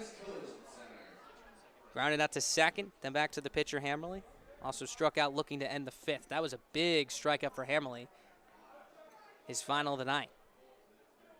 Lozano takes his lead from second, Parker from first. 1 run already in, 8-4 Saber Dogs, top of the 7th. Hickey from the stretch, his 0-1, breaking ball on the inside corner, strike 2. Count moves to no balls and 2 strikes here, and McAdoo has to protect right now again. Jared Molna hoping his Spearfish can hold on to this inning right here. A tremendous spot to get them back in this game. Everybody clapping here as they're ready for Hickey as he comes set. First base side. Kicks, fires, the 0-2 on the way. Swing and a miss for strike 3. Hickey pulls a fastball out of his back pocket and blows it by McAdoo. to retire the side. Strikeout number 3 for Hickey on the night as that sends us to the bottom of the 7th inning. 1 run in for the Spearfish as they cut the deficit to 4. It's 8-4 Souris Valley as it's stretch time here at Corbett Field. We'll be right back. In times like these, it's good to know there's a place where people know who you are, no matter how long you've been gone. A place where the smells of home cooking are still in the air, where a simple wave warms your heart, and sharing stories with family, friends, and your community is just a way of life. Yes, in times like these, it's good to be home. Farmers Union Insurance, protecting what's important in life. This is Declan Buckle, shortstop for the Souris Valley Saber Dogs, with a message to you from Four Bears Casino. Four Bears is excited to welcome you aboard as they have plenty of fun events planned for the summer, including Dwight Yoakam on June 19th. They're now open 7 days a week and are giving away a brand new Ford truck and camper on July 3rd. Not only that, but their water park opens June 15th, and you can take a cruise or book a private party this summer on their luxury yacht. Go to fourbearscasino.com for complete hours and more details.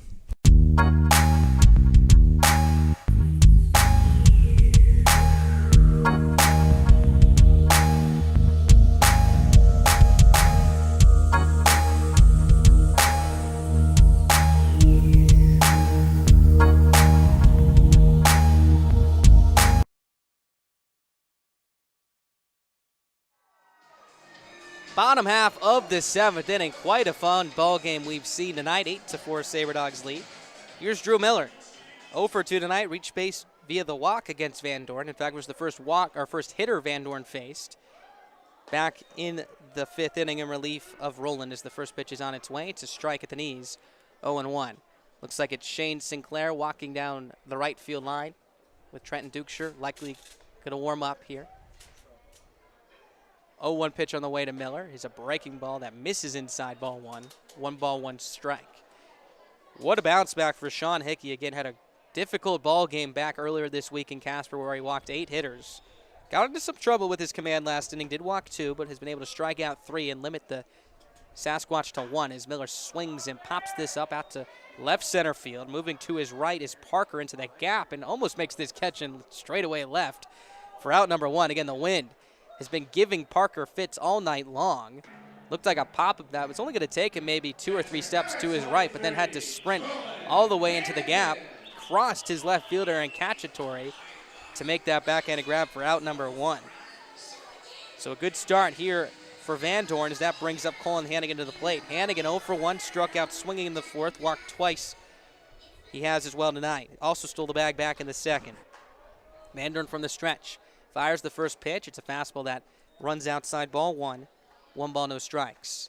Hannigan has reached base twice. Also had a big play earlier in this ball game in which the Saber Dogs were able to cut down McHenry at home plate to keep the game tied as he swings and sears it down the third base line. Past a diving McHenry as it rolls towards the left field corner. Hannigan rounds first. He's heading for 2. The left fielder Cacciatore having a tough time digging it out. He'll get it back into the shortstop Hardy. So how about that, Colin Hannigan? His first hit of the night. It's a double here with 1 away in the bottom of the 7th inning. A hard ground ball down the third base line. McHenry was playing straight up.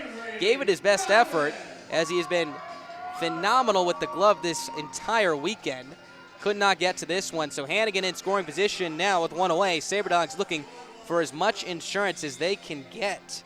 So here comes Avery Melman to the plate now. He's 0 for 3, grounded into a 5-4 fielder's choice for an RBI back in the 5th. He digs in from the right side. Now has picked up 3 RBIs in this series here in his season debut. Van Dorn comes set from the first base side of the rubber at the belt. Hannigan shuffling back and forth at second as the first pitch is swung on and found off the glove of Ibach for strike 1. 0-1 the count. It's now 4 runs on 6 hits, an error for Spearfish, 8 runs on 9 hits, 1 error for Souris Valley. Wind continues to blow in from right center, just about 8:03 local time here as we sit in the bottom of the 7th. Van Dorn comes set from the first base side of the rubber. Hannigan above average speed at second base. Van Dorn from the stretch. Long hold here as he fires the next pitch. It runs outside ball 1. 1-1 the count. On deck, the second baseman and Ethan Moore, who's 0 for 2 today. And it'll be the bottom of the lineup the 9-hole hitter in Reese Anderson. Van Doren tilts into his catcher and Ibach for the sign. Ball behind his back, glove tucked into his front knee. Now he comes set at the belt. 1-1 pitch on the way, swinging a hard line drive, leaping grab at third base by McHenry, tries to double up Hannigan, and it's in time. What a play! My goodness, have a weekend on the defensive side of things. Johnny McHenry, a hard line drive. He leapt up in the air to snatch it for out number 1, then threw across his body, almost not even looking at the second baseman and stuff, to double up Colin Hannigan at second base. Put a star on that one. 5-4 double play, retires the side. Alex Miklos will have a conversation with the second base umpire and Connor Crowell. Saber Dog fans, be sure to stop down to OK Automotive in Minot to register for your chance to win a 10K golf cart giveaway.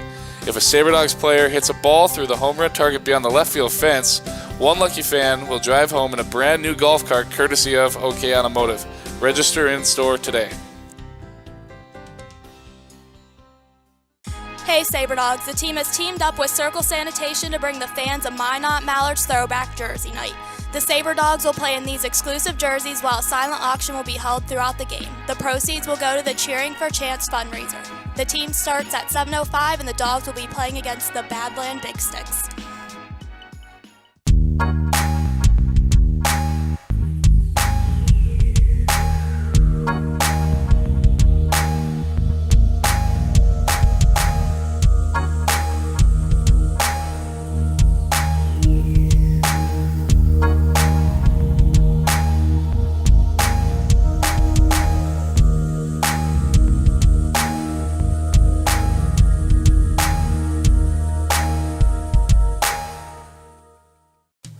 Saber Dog fans, be sure to stop down to OK Automotive in Minot to register for your chance to win a 10K golf cart giveaway.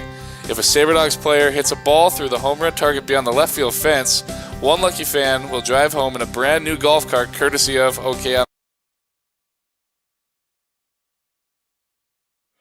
Top half of the 8th inning. Welcome back to Corbett Field. 8-4 advantage for Souris Valley. It's going to be right-hander Sean Hickey out for his third inning of work. He's given up just 1 run tonight. He's struck out 3 batters and doing a tremendous job keeping the Saber Dogs in this ball game. We have seen some action in the pen. It was Jaden Schaefer warming up last inning. We also saw Sinclair walk down there as well. It looks like he's tossing right now, but Alex Miklos is going to give his hard-throwing right-hander a shot to finish 3 here tonight.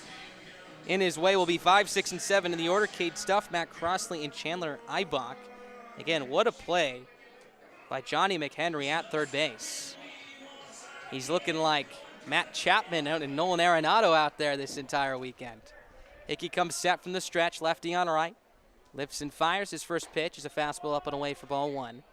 1 ball, no strikes. So normally, the game would have started an hour ago with the typical 7:05 start time, but with the 5:30 start time here on this Sunday, make that. We're in the 8th inning at 8 o'clock as the next pitch is swung on and popped up, skied to straightaway center. Gray takes a couple steps in as the wind knocks it down, now ranging towards the infield. He'll make the grab with one hand for out number 1. So 1 up, 1 down for Hickey here to open up the top of the 8th inning. Currently at 39 pitches. It's been fairly efficient so far, again, minus the couple of walks. Has been able to retire the first leadoff batter in each of his 3 innings of work. So here comes Matt Crossley to the plate looking for his first base knock and to reach base for the first time tonight. He's 0 for 3. 2 groundouts to short. Popped out to the third baseman bowling in foul territory. Back in the 4th inning as well. Faced Hickey once tonight. That was back in the 6th. Grounded out to Melman. Hickey from the stretch. Fires the first pitch. Swinging a pop-up again. This time straight back and out of play. Count moves 0-1. Crossley well out in front of that one, maybe cheating on a fastball. Again, tonight it looks like Hickey is featuring with a breaking ball and a fastball. He struggled a little bit with that breaking ball command, but he's been able to work through it. Again, threw a perfect one for strike 2 back in the 7th inning, right before he was able to blow a fastball by Charles McAdoo make that. Hickey nods his head in agreement with Hannigan as he comes set from the stretch. Kicks, fires, the 0-1 delivery on the way. Swing and a miss. Good breaking ball as Crossley was well out in front of that one for strike 2. 0-2 after that swing, stumbled towards the left-hander's batter's box. So Hickey ahead at no balls and 2 strikes, looking for K number 4 on the evening. The most he struck it out in a outing this season was 3. He's done that twice. He comes set, first base side of the rubber. Switching up his grip a little bit as he lifts and fires the 0-2. Swing and a miss for strike 3. Looked like a breaking ball at the top of the strike zone. Gets Crossley swinging for the first time tonight. Count them up. 1, 2, 3, 4 strikeouts for Hickey through 2 2/3 of an inning's work. So he's looking for another 1, 2, 3 inning.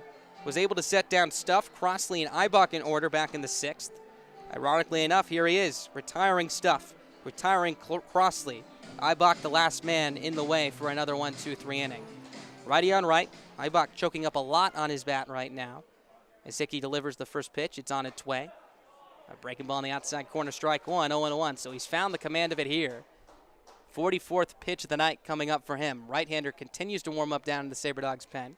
A right-hander is well up in the Sasquatch bullpen. Hickey from the stretch, first base side of the rubber. 0-1 is a fastball just a smidge low, maybe outside as well. Ball 1, 1 ball, 1 strike. Due up for Souris Valley in the bottom of the 8th inning will be 8-9-1. Ethan Moore, Reese Anderson, and Caden Schwabe. 4-run lead for them here. 8-4 ball game, top of the 8th, 2 away.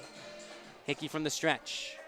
First base side again, kicks, fires, pitch is on the top of the strike zone for strike 2. 1 ball, 2 strikes the count here. So Hickey, a strike away from setting down the Sasquatch in order here. Quite a resurgence here on this beautiful Sunday night for him. Exactly what Alex Miklos was looking for out of his hard-throwing right-hander tonight.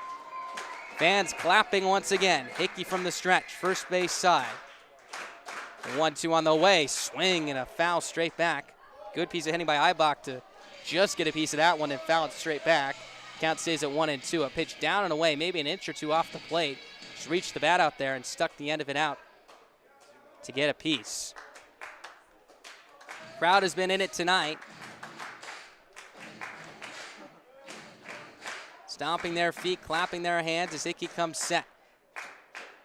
Long hold this time. Lifts and fires the 1-2. Breaking ball backs up and misses up and in, ball 2.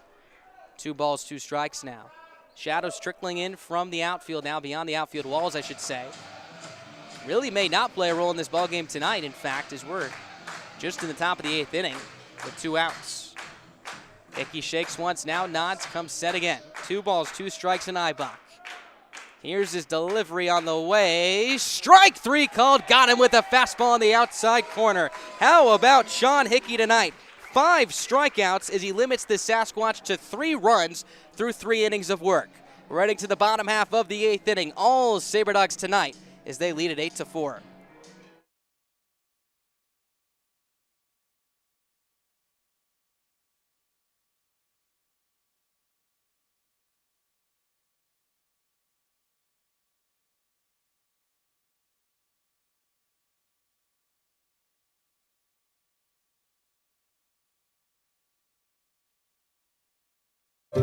We all protect what we love.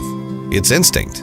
We do everything we can to keep our loved ones safe, and they do everything to keep us safe. Seatbelts save lives.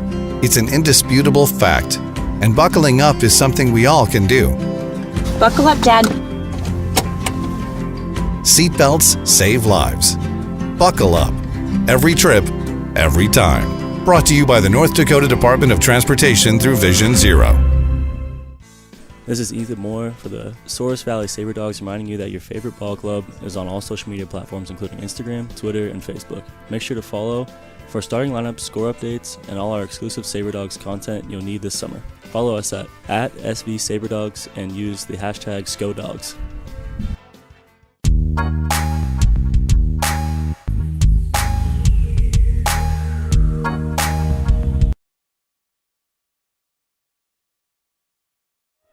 Last of the 8th inning here, 8-4 Saber Dogs here. Quite a ball game, quite a night we have here at Corbett Field as this will conclude this 3-game set between the Sasquatch and the Saber Dogs. But don't worry, Saber Dogs will be in town for one more game tomorrow as they'll face the Big Sticks and host them here at Corbett Field at 7:05. Here's Ethan Moore to lead it off against Van Dorn out for another inning of work. First pitch on the way, big swing and a miss for strike 1. 0-1 the count. 8 runs on 9 hits, 1 error for Souris Valley so far. For Van Dorn, he's gone 2 2/3 of an inning's work, allowed 2 hits on 1 run, 3 walks to no strikeouts. Here's his 0-1 delivering the way. Swing and a foul straight back from Moore. Count now moves to no balls and 2 strikes. So Sean Hickey, we knew coming to this ball game that Souris Valley was short on pitching. And again, able to bring out 3 very quality innings for his team. We'll see if he comes out for the 9th. Was at about 40 pitches or so. We have seen both Schaefer, as there's a strike on the outside corner. That will be strike 3 on Moore as he strikes out looking for the first time tonight. He also struck out swinging in the 2nd. He's now 0 for 3 as that brings up Reese Anderson to the plate. But as we were talking about, we saw both Shane Sinclair and Sean Hickey warming up in the bullpen down the right field line. Shane Sinclair, in fact, making his way back to the dugout, so he may be a candidate to come back out for the 9th inning as he did so yesterday. So here's Anderson, picked up a hit and an RBI, his first ribby in a Saber Dogs uniform back in the 5th inning. As Van Dorn now steps off. Got a 3-1 count. Was able to get a fastball over the plate and hit a screaming one-hopper up the middle to bring around Melman to score. Next pitch, swung on a chop softly down the third base side and foul for strike 1. 0-1 the count. Saber Dogs took game 1 of the series on Friday, 11-2. Sasquatch took game 2 last night on Saturday, 8-7 in a 9-inning thriller. It was tied 7 apiece, at 7 apiece going into that top of the 9th inning. But the Sasquatch were able to scratch across 1 run on an errant throw from the pitcher in Sinclair, trying to pick over to first base. As the 0-1 pitch is on its way, fastball outside ball 1. 1 ball, 1 strike. And now here we are today, 8-4 lead for the Saber Dogs. The Sasquatch will be down to their final 3 outs when we head to the top of the 9th. Lefty on right, Anderson awaits. Van Dorn comes set from the stretch. 1-1 pitch is on the outside corner, strike 2. 1 ball, 2 strikes now.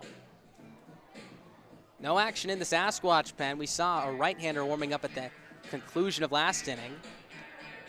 But Molna showing some confidence in his southpaw, Van Dorn bringing him out for another inning of work here. Here's his 1-2 pitch on the way to Anderson, swinging a ground ball to third. McHenry picks on the short hop, steps across, slings it over to first base. That's in time to retire Anderson for out number 2. So 2 up, 2 down here in the bottom of the 8th inning. So that brings up the top of the order, and Caden Schwabe to the plate. He's 2 for 3 today. He's reached base 3 times in 4 plate appearances. Singled in the 1st, walked and stole a base in the 3rd, singled back in the 5th, and lined out to the shortstop. And Hardy in the 5th as well, got 2 at-bats in that frame. Lefty on left, Van Dorn leans it for the sign here. As Schwabe digs in, open stance from the left side.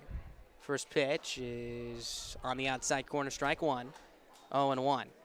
So make sure to vote for your player of the game below in the YouTube live comment section. Again, I might have to make an executive decision. Bo Brewer absolutely leading the way.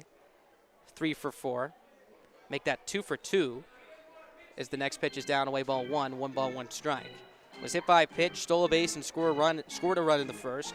Singled and drove in a run in the 3rd. Hit a 3-run home run in the 5th, and then walked back in the 6th. 1-1 pitch is outside ball 2. 2 balls, 1 strike. But again, other likely candidates as well, just as deserving. Austin Hammerly in line for the win, went 5 innings, allowed 3 runs. Sean Hickey kept this a 4-run lead for the Saber Dogs going 3 innings as there's a swing and a 1-hopper through the left side into left field for a base hit. So Caden Schwabe picks up his 3rd hit of the evening. He's now 3 for 4 as he takes first base with 2 away here in the bottom of the 8th inning. Schwabe, another good case for him as well, picking up 3 hits. A lot of scoring for him tonight. But man, oh man, the story tonight has been Bo Brewer. The story this season really has been Bo Brewer and this entire Saber Dogs offense that is leading the Expedition League in runs scored by a large margin. As the first pitch to Greer is swung on and chopped to second. Stuff picks it up, flips to the covering shortstop in Hardy, who applies the tag to the bag, and that will retire the side. 4-6 fielder's choice ends the 8th. We head to the top of the 9th. The Sasquatch down to their final 3 outs as the Saber Dogs lead it 8-4. The Glenburn Fire Department will be joining the Souris Valley Saber Dogs at Corbett Field this Thursday for Past the Boot Night in an effort to raise money to help them recover from a devastating fire at their station. As a community, let's show our support for the fire department. The game starts at 7:05 against the Wheat City Whiskey Jacks. The Souris Valley Saber Dogs are back for another fan giveaway. Fridays are always for our fans. This giveaway will be a water bottle brought to you by the North Star Community Credit Union. The first 500 fans to attend will get one of these Saber Dog branded water bottles. Come out to watch the Souris Valley Saber Dogs play against the Spearfish Sasquatch at 7:05 at Corbett Field and be a receiver of the giveaway.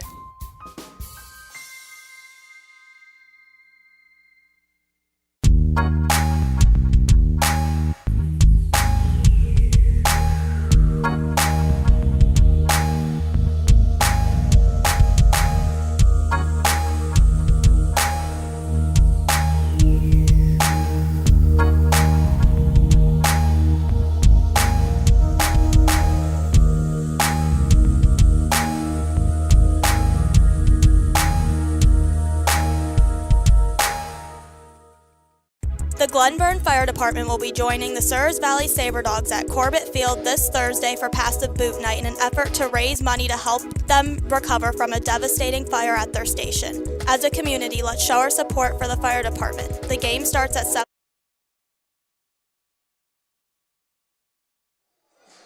Last chance for Spearfish as we enter the top half of the ninth inning. The Saber Dogs lead by 4. It's 8-4, and Sean Hickey coming out for inning number 4 of work, and Alex Miklos could not have asked for anything more than what Hickey has given him tonight. 3 innings so far, has just allowed 1 run, has struck out 5 batters as well. Really good stuff for him tonight, and a huge bounce back after a tough outing earlier this week. Really the best we've seen him tonight here this evening. So he's going to get 8, 9, and 1 here in the Spearfish order. Joe Cacciatore, the left fielder, to lead it off. Looks like we're going to see a pitch hitter. Looks like this is Seth Surratt, who we've seen in left field the last couple of nights. Hickey from the stretch. His first pitch on the way is a fastball on the inside corner for strike 1. 0-1 the count. Fans have seen a good one here tonight. Big crowd on hand here on this Sunday evening. Just about 8:20 local time. This game has been quite quick, just about to eclipse the 3-hour mark in about 15 minutes. Hickey from the stretch. 0-1 pitch on the way to Surratt is a breaking ball up and away, ball 1. 1 ball, 1 strike. Saber Dogs got on the board in the first inning as Bo Brewer scored on a wild pitch. Drove in 2 more in the bottom of the third. RBI single from Bo Brewer.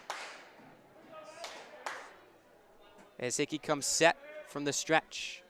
His 1-1 on the way to Surratt, swinging a high fly ball out to right field. Anderson ranging back to his left, now his right, as he'll make the catch in the right center field gap for out number 1. So 1 up, 1 down here for Hickey, as that brings up Theo Hardy to the plate. So the pinch hit opportunity for Surratt does not pay off, as that brings up the 9-hole hitter. Saber Dogs then brought around 5 in the bottom of the 5th on the 3-run home run from Bo Brewer, the RBI fielder's choice off the bat of Melman, and then the RBI single from Reese Anderson. That's all the Saber Dogs have gotten, but it's been enough tonight for a 4-run lead. As Hickey comes set from the first base side, Hardy's walked 3 times today, has yet to record an official plate appearance, as the first pitch is up and away for ball 1. 1 ball, no strikes here. Shadows continue to creep in, but will not play a role tonight, assuming this doesn't go into the bottom of the 9th inning or anything deeper. 1 ball, no strikes to count. Hickey from the stretch, first base side. Fires the next pitch, swinging a fly ball, right center field. Greer ranging to his left into the gap. He'll readjust as he takes a step to his right to make the catch for out number 2. And just like that, the Sasquatch are down to their final out, and Sean Hickey is an out away from closing this ball game up with 4 innings of 1-run ball. So far for him, his line, 3 2/3, a hit, a run, it was earned, 2 walks and 5 strikeouts. The last man standing in his way will be Ray Lozano, who's 1 for 3 today, a strikeout, a pop out, a single, and a walk. Hickey from the stretch. His first pitch on the way is a fastball on the inside corner, sizzles, across that inside edge for strike 1. 0-1 the count. Hickey leans it for the sign. He comes set, working at a quick pace now. Kicks and fires, the 0-1 delivery on the way. Fastball misses upstairs for ball 1. 1 ball, 1 strike. Saber Dogs looking for win number 8 on the year. Their 6-game winning streak was snapped yesterday after their loss. Currently tied for first place with the Tommy Knockers in the Lewis division. 1-1 on the way. Fastball just a bit outside for ball 2. 2 balls, 1 strike to count. Saber Dogs will get back to action tomorrow. 7:05 first pitch for game 1 of what will be 3 in a row against the Big Sticks. 1 here at Corbett, the other 2 at Astoria Field in Dickinson. 2-1 count. Pitch on the way from Hickey. Fastball misses up and in, ball 3. 3-1 the count. Lozano walked his last time up. That was in the 7th via Hickey. That was when Hickey started to get into some trouble, was able to battle back. Again, walked back-to-back batters with 1 away. Then induced a pop out in foul territory to McHenry, allowed an RBI single off the bat of Ben Parker, then was able to strike out Charles McAdoo swinging. Here's the 3-1 pitch on the way, down and away for ball 4. So Hickey walks his 3rd batter of the evening, comes away with 2 outs in the 9th, as that brings up Johnny McHenry to the dish. McHenry 1 for 4 tonight. That 1 hit was the big one, the 2-run triple down the right field line. That tied the game at the time at 3 apiece in the top of the 5th inning, but then the Sabre Dogs never looked back with 5 runs in the bottom of the 5th. So Hickey looking to seal the deal here. Digs his right foot into the first base side of the rubber and comes set. Lefty on right. McHenry open stance from the left side.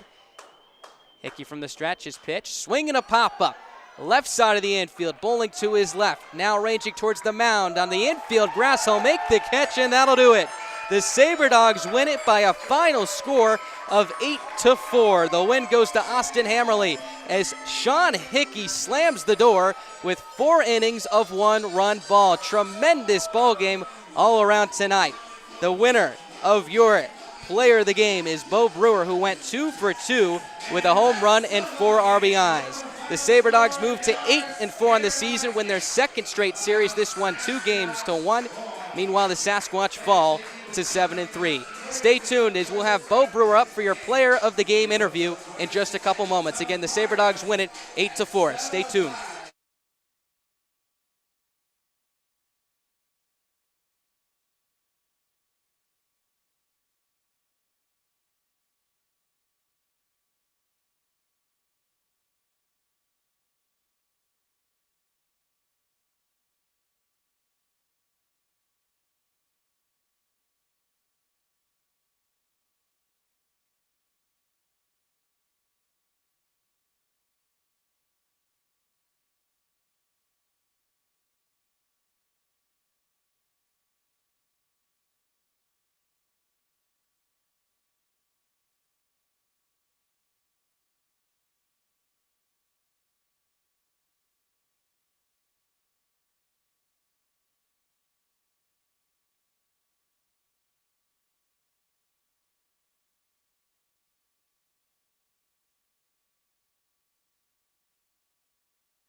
Welcome back to Corbett Field here with our player in the game, Bo Brewer, 2 for 2, a home run and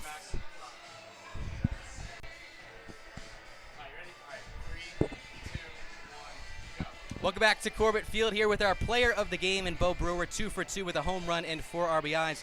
Bo, after tonight, you're hitting .565 this season. Have you gotten off to a start like that ever in your life? No, sir. No, sir. I'm just our coach and BP really hammers in, living oppo and reacting in, and I've kind of just bought into it. And as a team, everyone's bought into it, and we're swinging it really well right now. No doubt about that. Now tell me about the home run, your first of the season, your first as a Sabre Dog. You've been picking up base hits left and right. You came into tonight with 1 extra base hit out of all the hits that you've had. Tell me what you were thinking up there when you're at the plate and what pitch you got and how it felt. I felt like I haven't been getting my A swing off lately. I've kind of been getting a lot of 2-strike hits. So I went up there and I just was like, I've got to see my pitch, and if I see my pitch, I got to do damage with it. And finally got a ball hit well in the air. Absolutely. Sean Hickey, 4 innings in relief to close out that game. You guys are very thin on pitching right now. How important was it for him to give you guys 4 innings of 1 run? Oh, it was huge. He pitched absolutely phenomenal. I mean, it was unbelievable. He started off, just absolutely dealt, and then had a little struggles there halfway through, and then he just battled through it, and it was nice to see that side of him. It was nice. Absolutely. Back-to-back series wins now, coming home after your first road trip. A lot of big crowds here at Corbett Field. How did it feel to play against high-energy crowds the last couple of nights? It was unbelievable. Sabre Dog fans are always amazing, always supporting, and as a team, when you're lacking energy and the fans can support it for you, it changes the game. No doubt about that. Your Expedition League leading hitter, Bo Brewer, at .565. 2 for 2 today with a home run and 4 RBIs. That's all we have from Corbett Field. Once again, the Sabre Dogs win by a final of 8-4. Take their second straight series. We'll be right back at it tomorrow evening as the Sabre Dogs host the Badlands Big Sticks at 7:05. Bo, thank you so much. Good work tonight. Thank you.